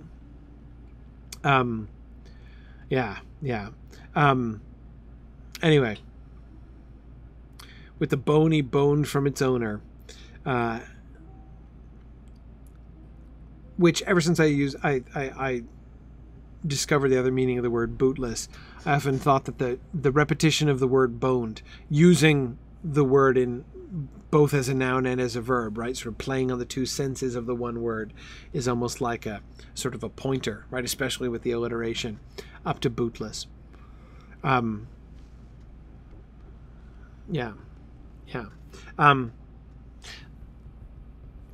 classic example, by the way, you know who Tom reminds me of in a lot of ways? In kind of minor ways, but, well, goodness, there's even like, it's even, bum humor. Nicholas, Hende Nicholas from the Miller's Tale, Chaucer's Miller's Tale, right? He's gotten the better of the miller, or of the carpenter, right? John the carpenter, whose wife he's sleeping with and everything, but he has to develop this incredibly over ornate scheme, right? Where he's going to arrange these circumstances where he's going to make a complete fool out of John the carpenter and sleep with his wife in John's own bed at the same time, right? And by dint of concocting this enormously overcomplicated plot, it ends up coming back and biting him in the butt, as it were. Anyway, yeah, it's that's I think that's why, like, my instinct is not to have sympathy any more than I feel sympathy for Hende Nicholas getting the red hot plowshare shoved up his backside at the end of The Miller's Tale, because, you know, he kind of had that coming, actually. But anyway, but we return to Troll. But Troll don't care, and he's still there with the bone he boned from its owner. Troll's old seat is still the same, and the bone he boned from its owner. Spoilers. Yeah, sorry for the Canterbury Tales spoilers. In case anyone hasn't, you know, if the Canterbury Tales are, like, I understand, you know, when a book is newly released, right, and you haven't had a chance to read it yet, it's really hard when people spoil the ending. So, you know, if you haven't gotten a chance to read the Canterbury Tales anytime in the last, you know, 620 years, then you might, I can understand how spoilers would be frustrating. But anyway, if you haven't read The Miller's Tale, you should. It's a classic literature. Troll is content with the old bone that he was mumbling at the beginning. Right now, the image, which was one of maybe pity, maybe modest sympathy in the first stanza, is now one of smug triumph for the Troll at the end. Right, I still got the bone that I stole. Right, yeah. Elway, that's a great point. How the stanzas alternate between the Troll and Tom.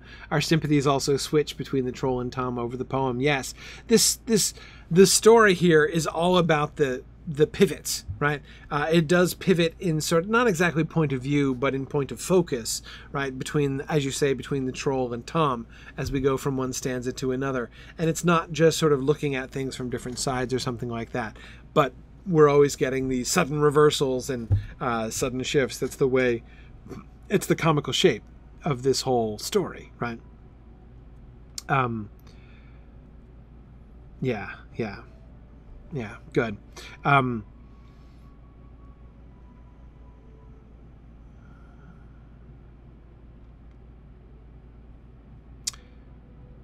right. It's getting late, so I'm going to stop there.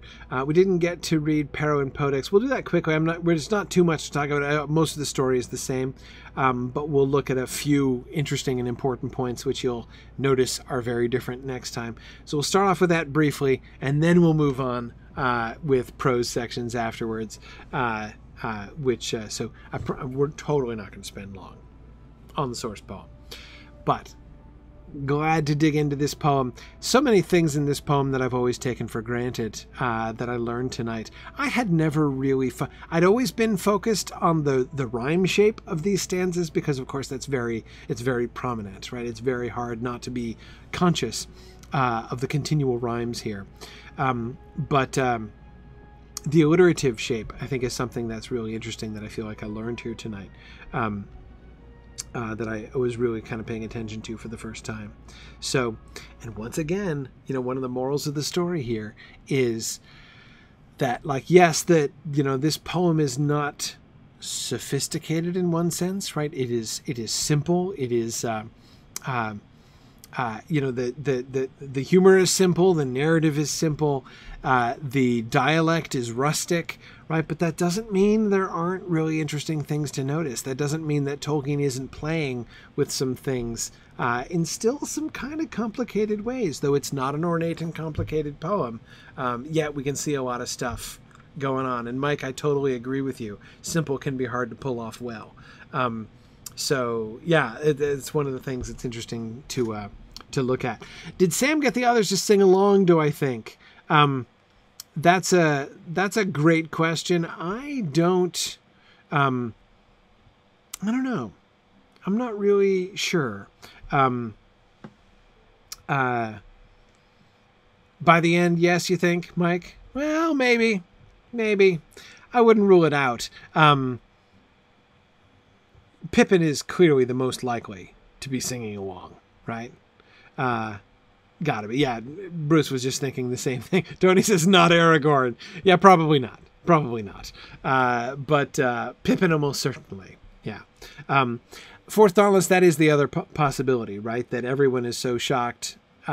People are surprised by Sam's song and surprised and delighted that they don't, they miss the audience participation bits.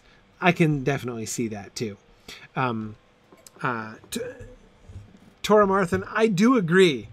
If I were filming this scene, I would definitely have Aragorn smiling, right? You don't want Aragorn to be all like, we are not amused, right? We don't want him to be, above being pleased, or to look snooty or anything like that. But yeah, I don't really see him, piping up with the audience participation words either. All right. Cool. Yes, Elway, if the others were even half wise, they wouldn't have missed the opportunity to sing. Totally agree. Elway, of course, playing on Sam's name. Samwise means half wise or half wit, actually. Yeah. Yeah. Good. Okay.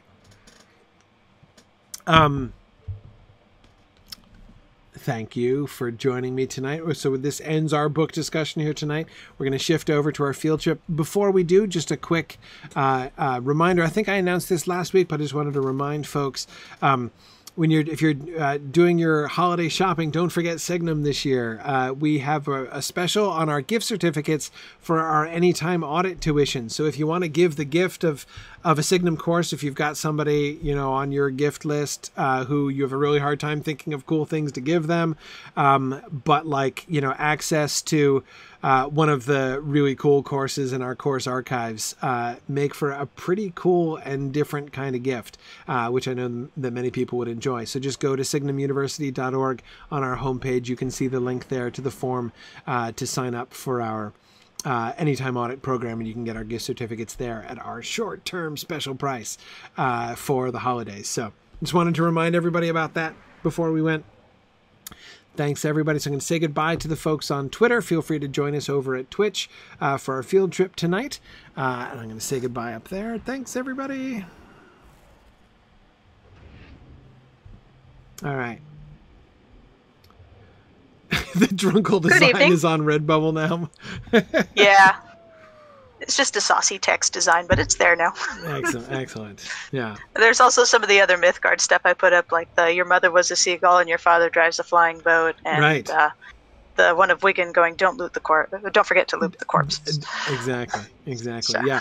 Actually, okay, so the Drunkle shirt should have an arrow, right? Yeah, I'll get there.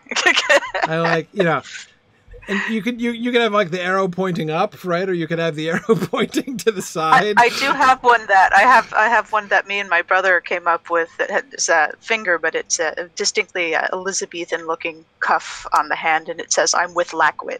I'm with yes, exactly. That kind of thing. Yeah, exactly. Yeah. The Drunkle shirt. I like it. Okay, cool. All right, so for our field trip tonight, we're going to head back to the Trollshaws and continue our explorations over there. We have almost completed, not quite completed, but almost completed the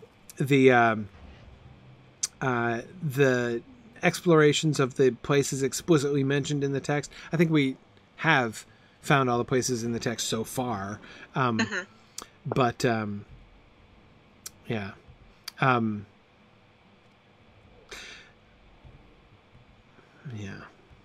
Yeah. All right, so let's take off. Let's go. I think we're gonna have to do the Oscaruth route again, due to the. Yeah, it's just like it occurred to me. I got Thornhead stable last week, but that was a different server. So. Right. Exactly. And anyway, isn't it only a slow horse anyhow from Oscaruth? Yeah, slow ride. So we might as well just gallop, and then we won't leave people behind too. So. Yeah. Bricktails, you want an I'm with Samwise shirt? Yeah. That is copyright infringement, and Redbubble frowns upon this, or Warner Brothers frowns upon it, and then Redbubble takes it down. Because Samwise is tagged. So, yeah, a lot of our jokes are fine as long as they don't mention anything, because a lot of that is still property of Warner Brothers and now Amazon. So. Yeah. Yeah. No, the trademarks are real. However, you can't trademark Sam. So I would. I could do a Sam shirt. That's you could do a Sam shirt. Once again, I got a list as long as my browser history. Yeah. So a shirt that I would really want. I really want a Sam for Mayor political campaign T-shirt. Yeah. All right. I'll see what I can do about that. I got a whole year to do that, don't I? So. Yeah, and then it's like some kind of. There's so many different campaign slogans, that Sam for Mayor could use. Mm-hmm. Yeah, I like that. Okay, so back to the beginning, because I was really excited when you were talking about the folklore of Farmer Maggot and Tom Bombadil. I don't know if I told. Yeah, I don't know if I told you this story, but when my oldest daughter was about 8 years old, she was starting to get into hobbity stuff like that, and I read to her the Tom Bombadil Goes a Boating thing. Right. And for the next few months, all bedtime stories had to be framed with the whole story of this is what Farmer Maggot and Tom Bombadil got up to this week. Really?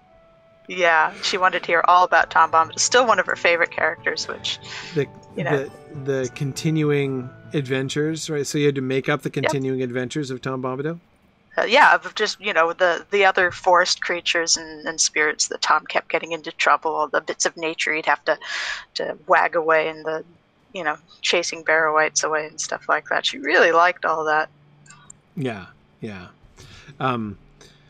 that's cool. That's I mean, and actually, that is by itself even, a really lovely kind of, well, I won't say confirmation exactly. That would be too strong, but certainly some good supporting evidence for, that kind of story being the sort of thing that catches on. You know what I mean?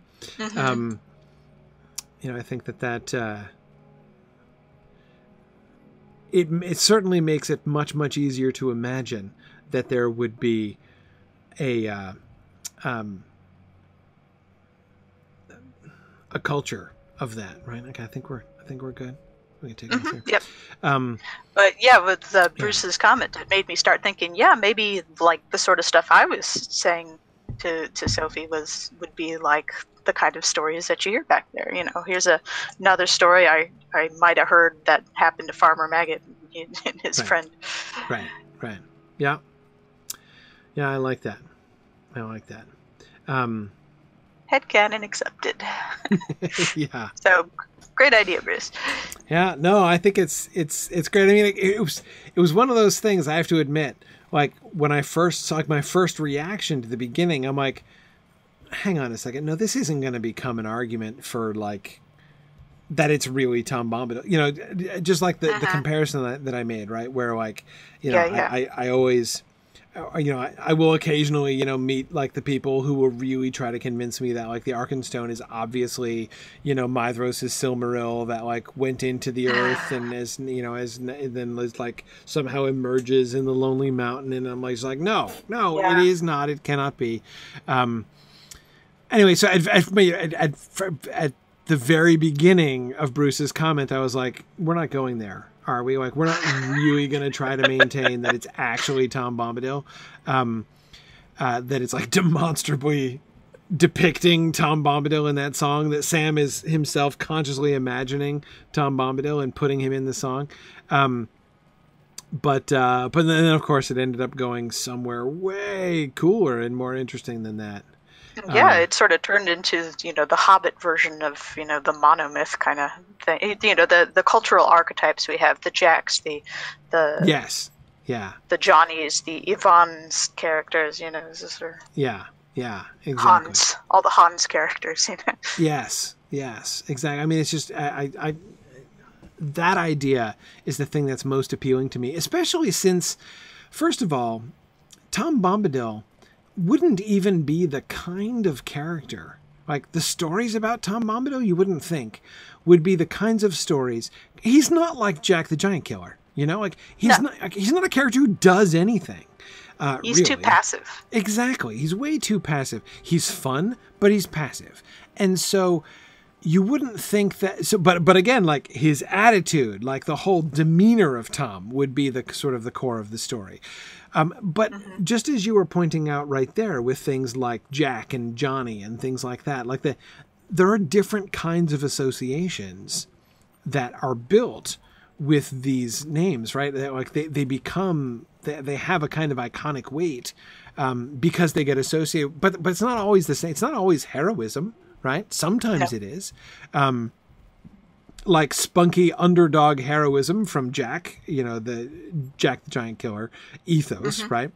Yeah. But is this where I always lose the road?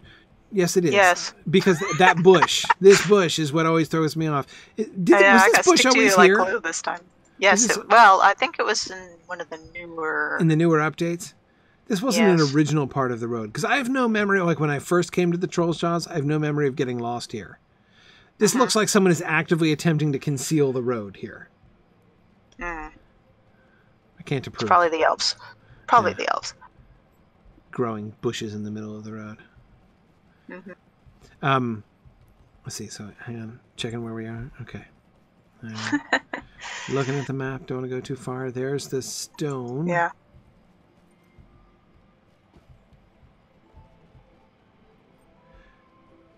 Stone with it. Doesn't the stone have something on it? No? Is it just a white stone? No, there's a quest involved with finding the stone. Yeah, well, because this is where, like, you're supposed to go to the stone and hang a right? Yeah. In order to find... to Berchen's yeah, exactly. camp. It's like, bang a right when you hit the white rock, as I recall. Yeah. Yeah. Anyway, okay. But yeah, so that whole idea that this kind of ethos would become associated with the word Tom through kind of indistinct stories of the, you know, kind of funny and spunky. It's certainly goofy enough. Yeah, goofy. Definitely. Reminds me of some of the dumber Shakespeare stories. Right. Well, even the language, too. Although I noticed with the troll, they give him a lot of northern slang, like "e now" and "thee now" is a very northern sort of expression. They were using these, and that was up to mid-20th century. Some of them still do. Right, exactly. Yeah. Yeah, well. I guess the trolls are kind of from the north, right? Yeah. Every planet has a north. Well, also, that's where there's no sun out there, is there? Yeah, exactly. Sorry, I was indulging in an obscure Doctor Who reference because I did. It was Christopher Eccleston. Yeah, yes. Exactly. Why do you sound like you're from the north then? Lots of planets have a north. Lancashire. It was Lancashire. Most planets have a north. Eric, I'm sorry, I misquoted it. See, I'm still a noob, right? But I'm getting better.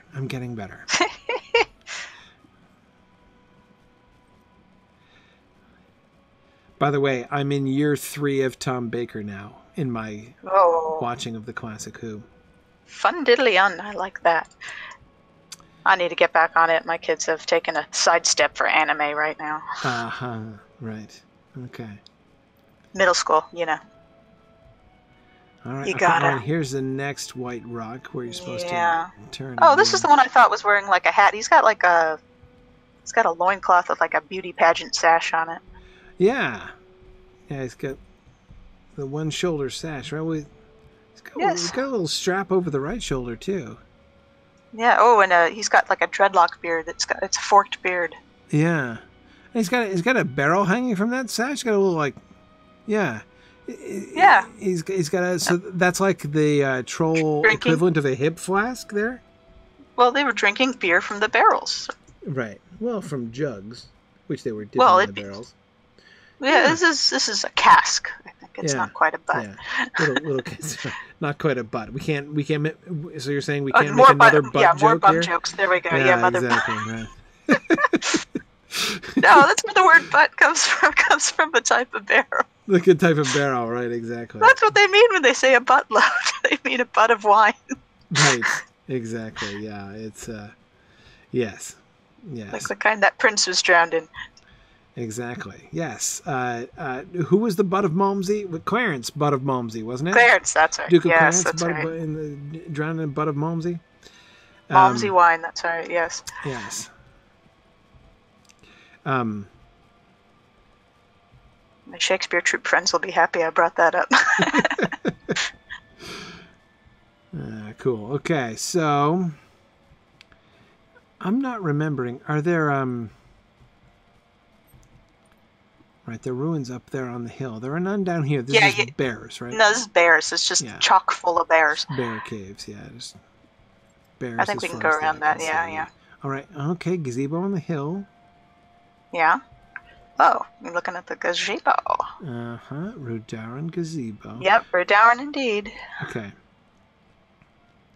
Man, I got killed by so many bears on this gazebo. Just run out at me and just knock me down. I'm a little nervous even though I'm high enough level. These are gloomy. These are dark gray. We don't usually see. So this is one of those big, huge scepter of Illuminus with the two Rudaran sort of crowns on either side. Yeah. We often see on the ends of walls and I don't remember seeing it rounded in a gazebo before. This wasn't as much as gazebos, more like a rotunda that was connected to a building. Yeah. I think that's what we've mostly seen these as. Exactly.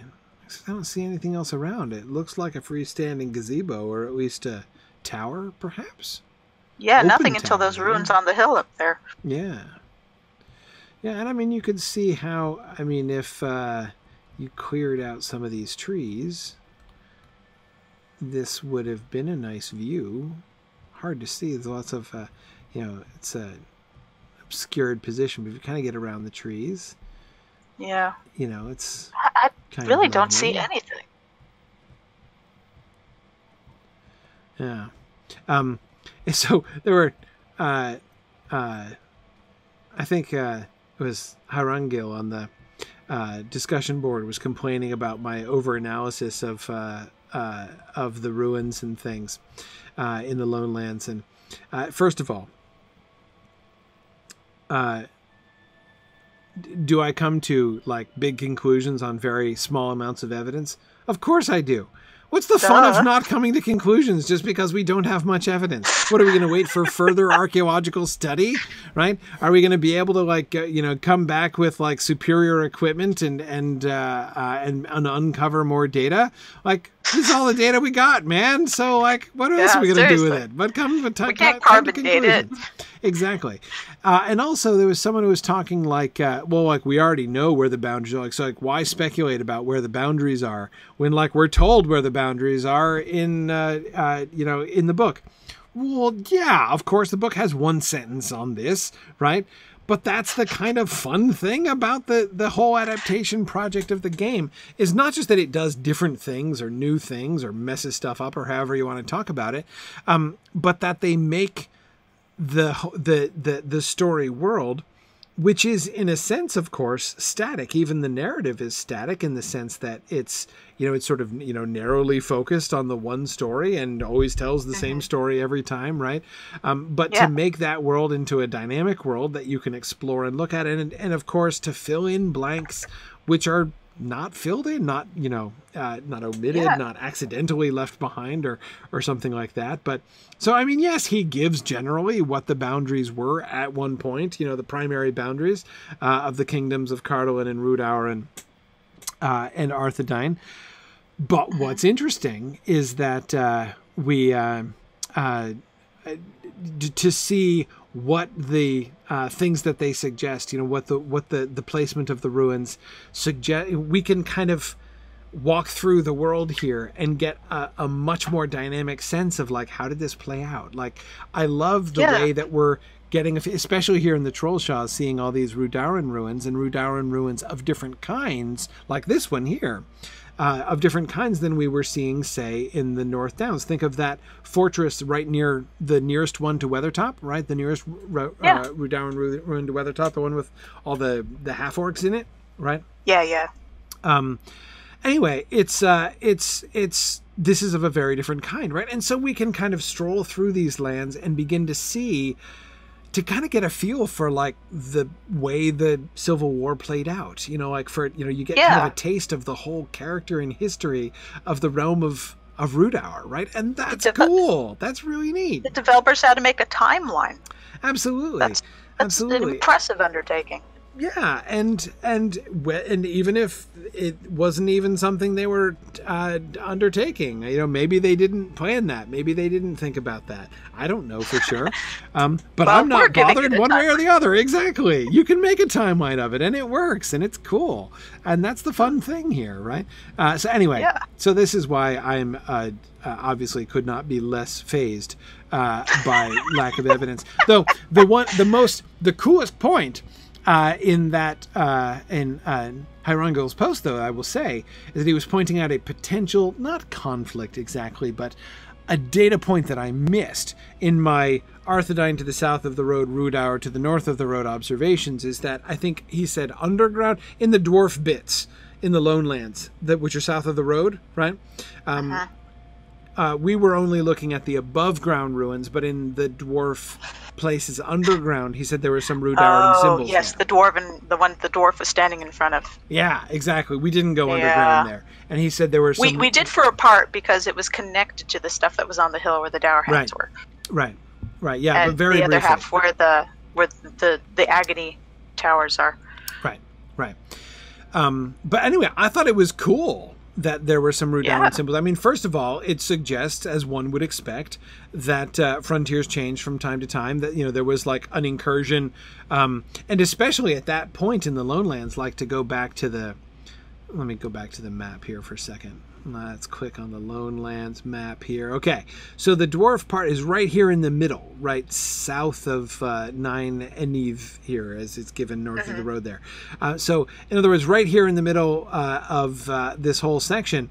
So this gives us this this sense, right, that at one point the Rhudaurans made a successful foray down into the south in order to like cut off the Arthedainians and to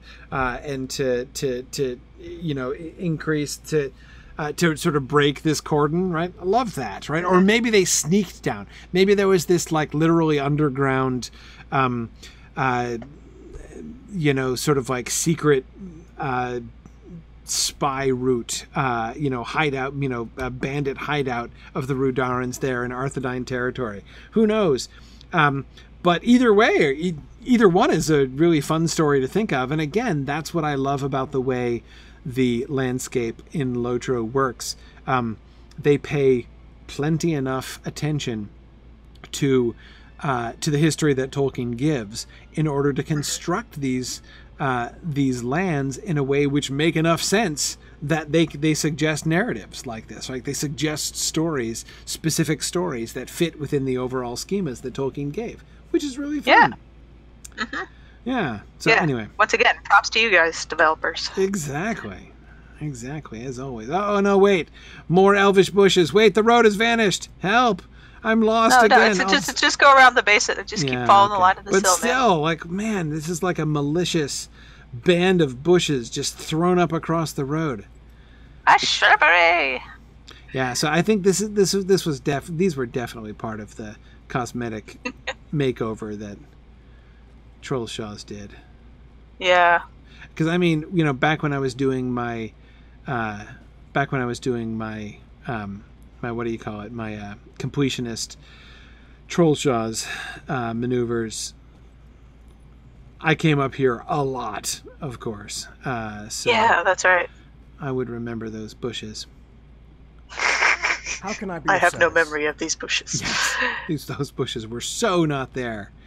Okay. I got some serious walls, but these serious walls are seriously in the middle of nowhere.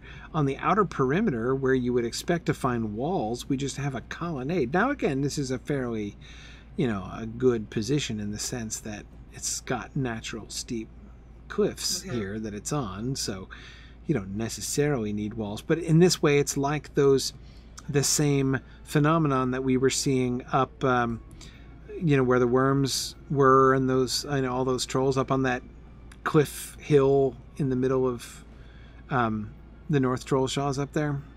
Yeah, it looks like some of the battlements fell down into the ravine too. Oh yeah? Oh yeah.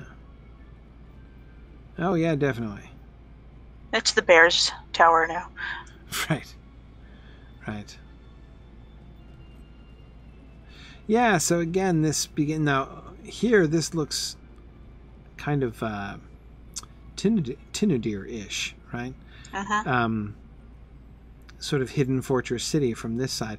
Makes a little bit more sense that the walls would be thrown up facing the North Trollshaws, right? So just in case you did get, presumably, trolls and things like that, they would want their city more secure from that side. But if you have walls on this side, you ruin the view, right? Much better to get this attractive autumnal view, especially, with the...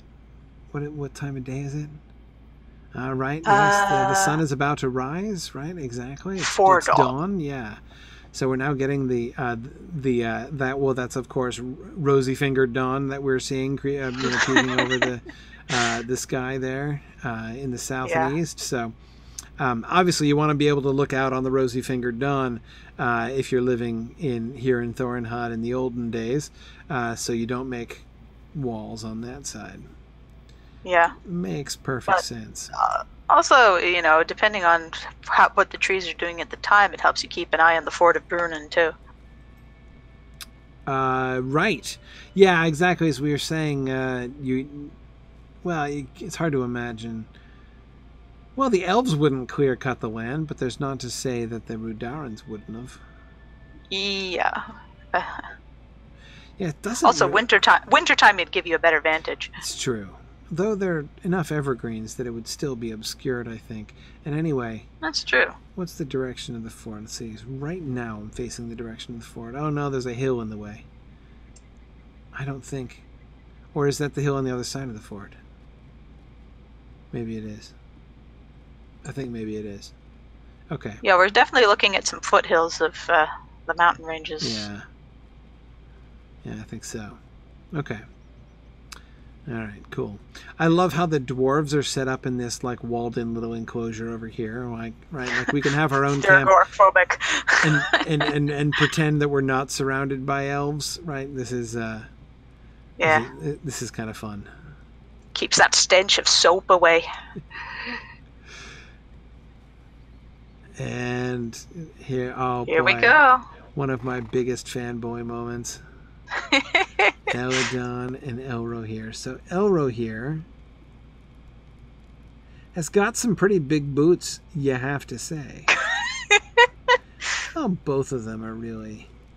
I think both of them are too smart to kick a troll. Making with the riding boots. Oh, yeah. Lots and way too experienced. Ooh. Looking at the back of his gauntlets. Those are pretty cool. No, I'm missing that. Oh, yeah. And notice they're tabards or whatever. They don't look anything like all of the guards we've seen in Rivendell so far. Right, and Druid's Fire says the dwarfs are for the dwarfs. Exactly. Exactly. I like the knotwork on his... Yeah, I really... On his tunic. I like the fact that... And then, of course, we see this often with elves. Their clothes are functional but ornate, right? They don't look like fops. They don't look like they're like in fancy dress. They're in belted tunics and, both of them wearing, leather gauntlets up to the elbow and leather boots up to the knees. They look like they... Yeah. Could leap into the saddle. They, look like they could travel on foot. They're not armored, obviously.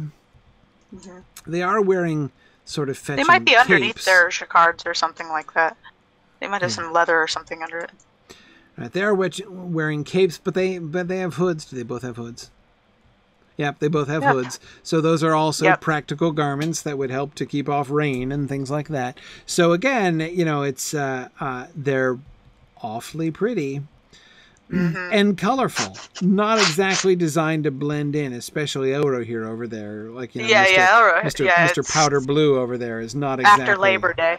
Yeah, not exactly going to be blending into the bushes here. Eladon would do a little bit better with that, with his greens and browns, perhaps. Yeah, he's in his fall pumpkin colors here. Yeah, so but yeah, you're right. I don't see any jewelry to get caught on anything. None of these guys are going to go the way that's, you know, that they're not going to get their hair tangled in anything. Right.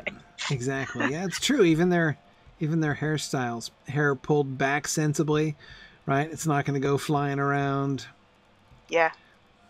Anyway, yes, men of action, and yet of a certain refinement as well, right? Definitely.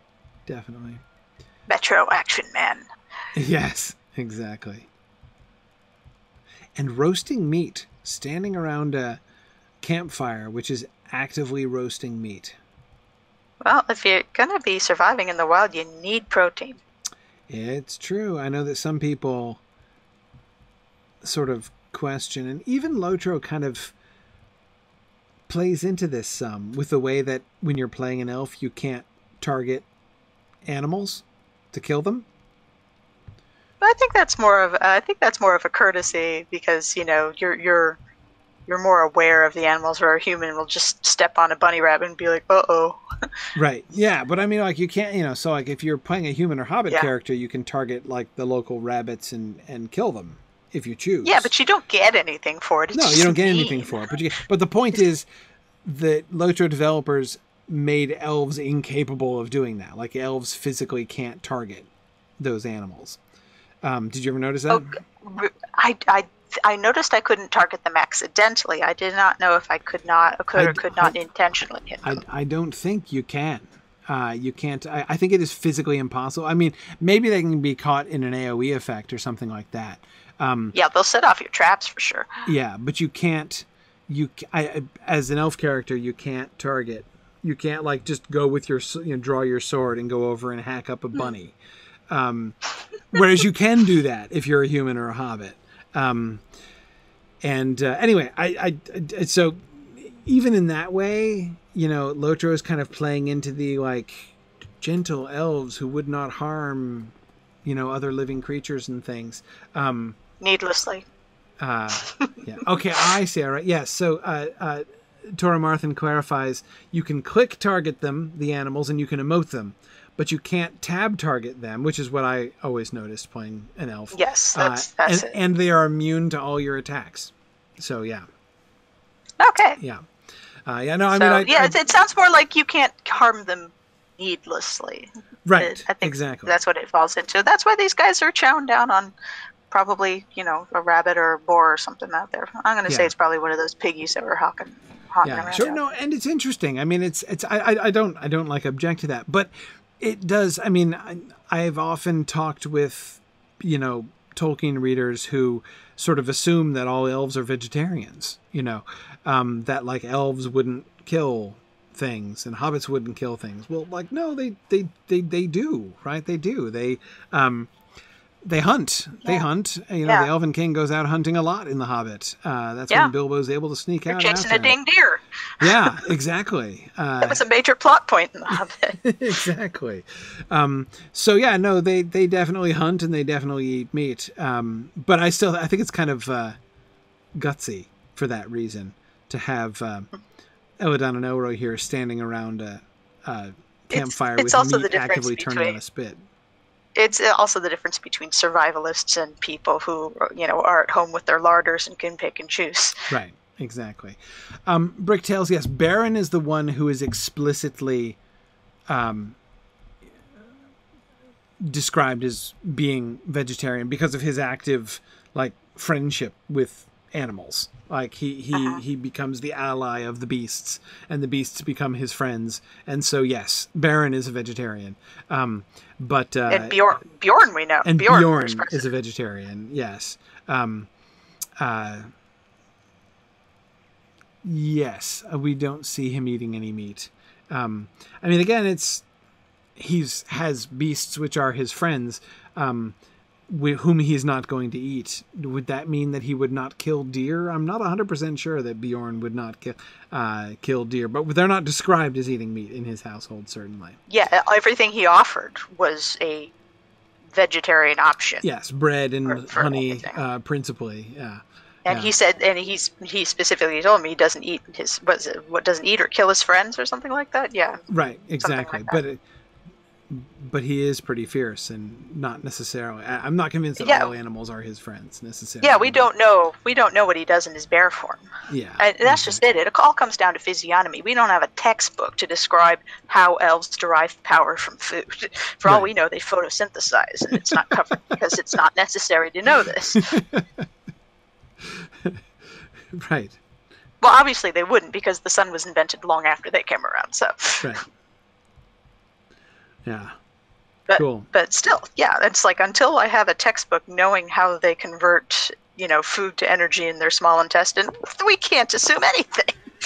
It's true. It's true. Boomful suggests that they're powered by starlight. Yep. Yeah. Yeah, cool. All right. Yeah. Let's I think it's late. It's after midnight now. So we should let folks go. Getting to Thorinhad and getting to meet Eladon and Rohir was our big goal today. We'll head up to the up in Nantornith to the north of here today. We'll at least do the necropolis, which we thought we were near to before, but are actually near to now. And then we'll head off. So we'll finish the parts up north, and then creep ever closer to Rivendell. I think we'll get to do the southern parts down here in Tal Bruinen before we actually get to Rivendell. But all right. But yeah, pretty cool. Okay. Yeah. Well, thanks everybody for joining us, and we will see you guys next week. Appreciate it, and see you guys 1 week from tonight. Thanks everybody. Good night. Bye everyone. See you next week. Thanks for joining me on this epic exploration of The Lord of the Rings and of Standing Stone's video adaptation of Tolkien's story. If you are having even half the fun I'm having on this journey, I hope you will consider supporting the project by donating at signumuniversity.org/fund.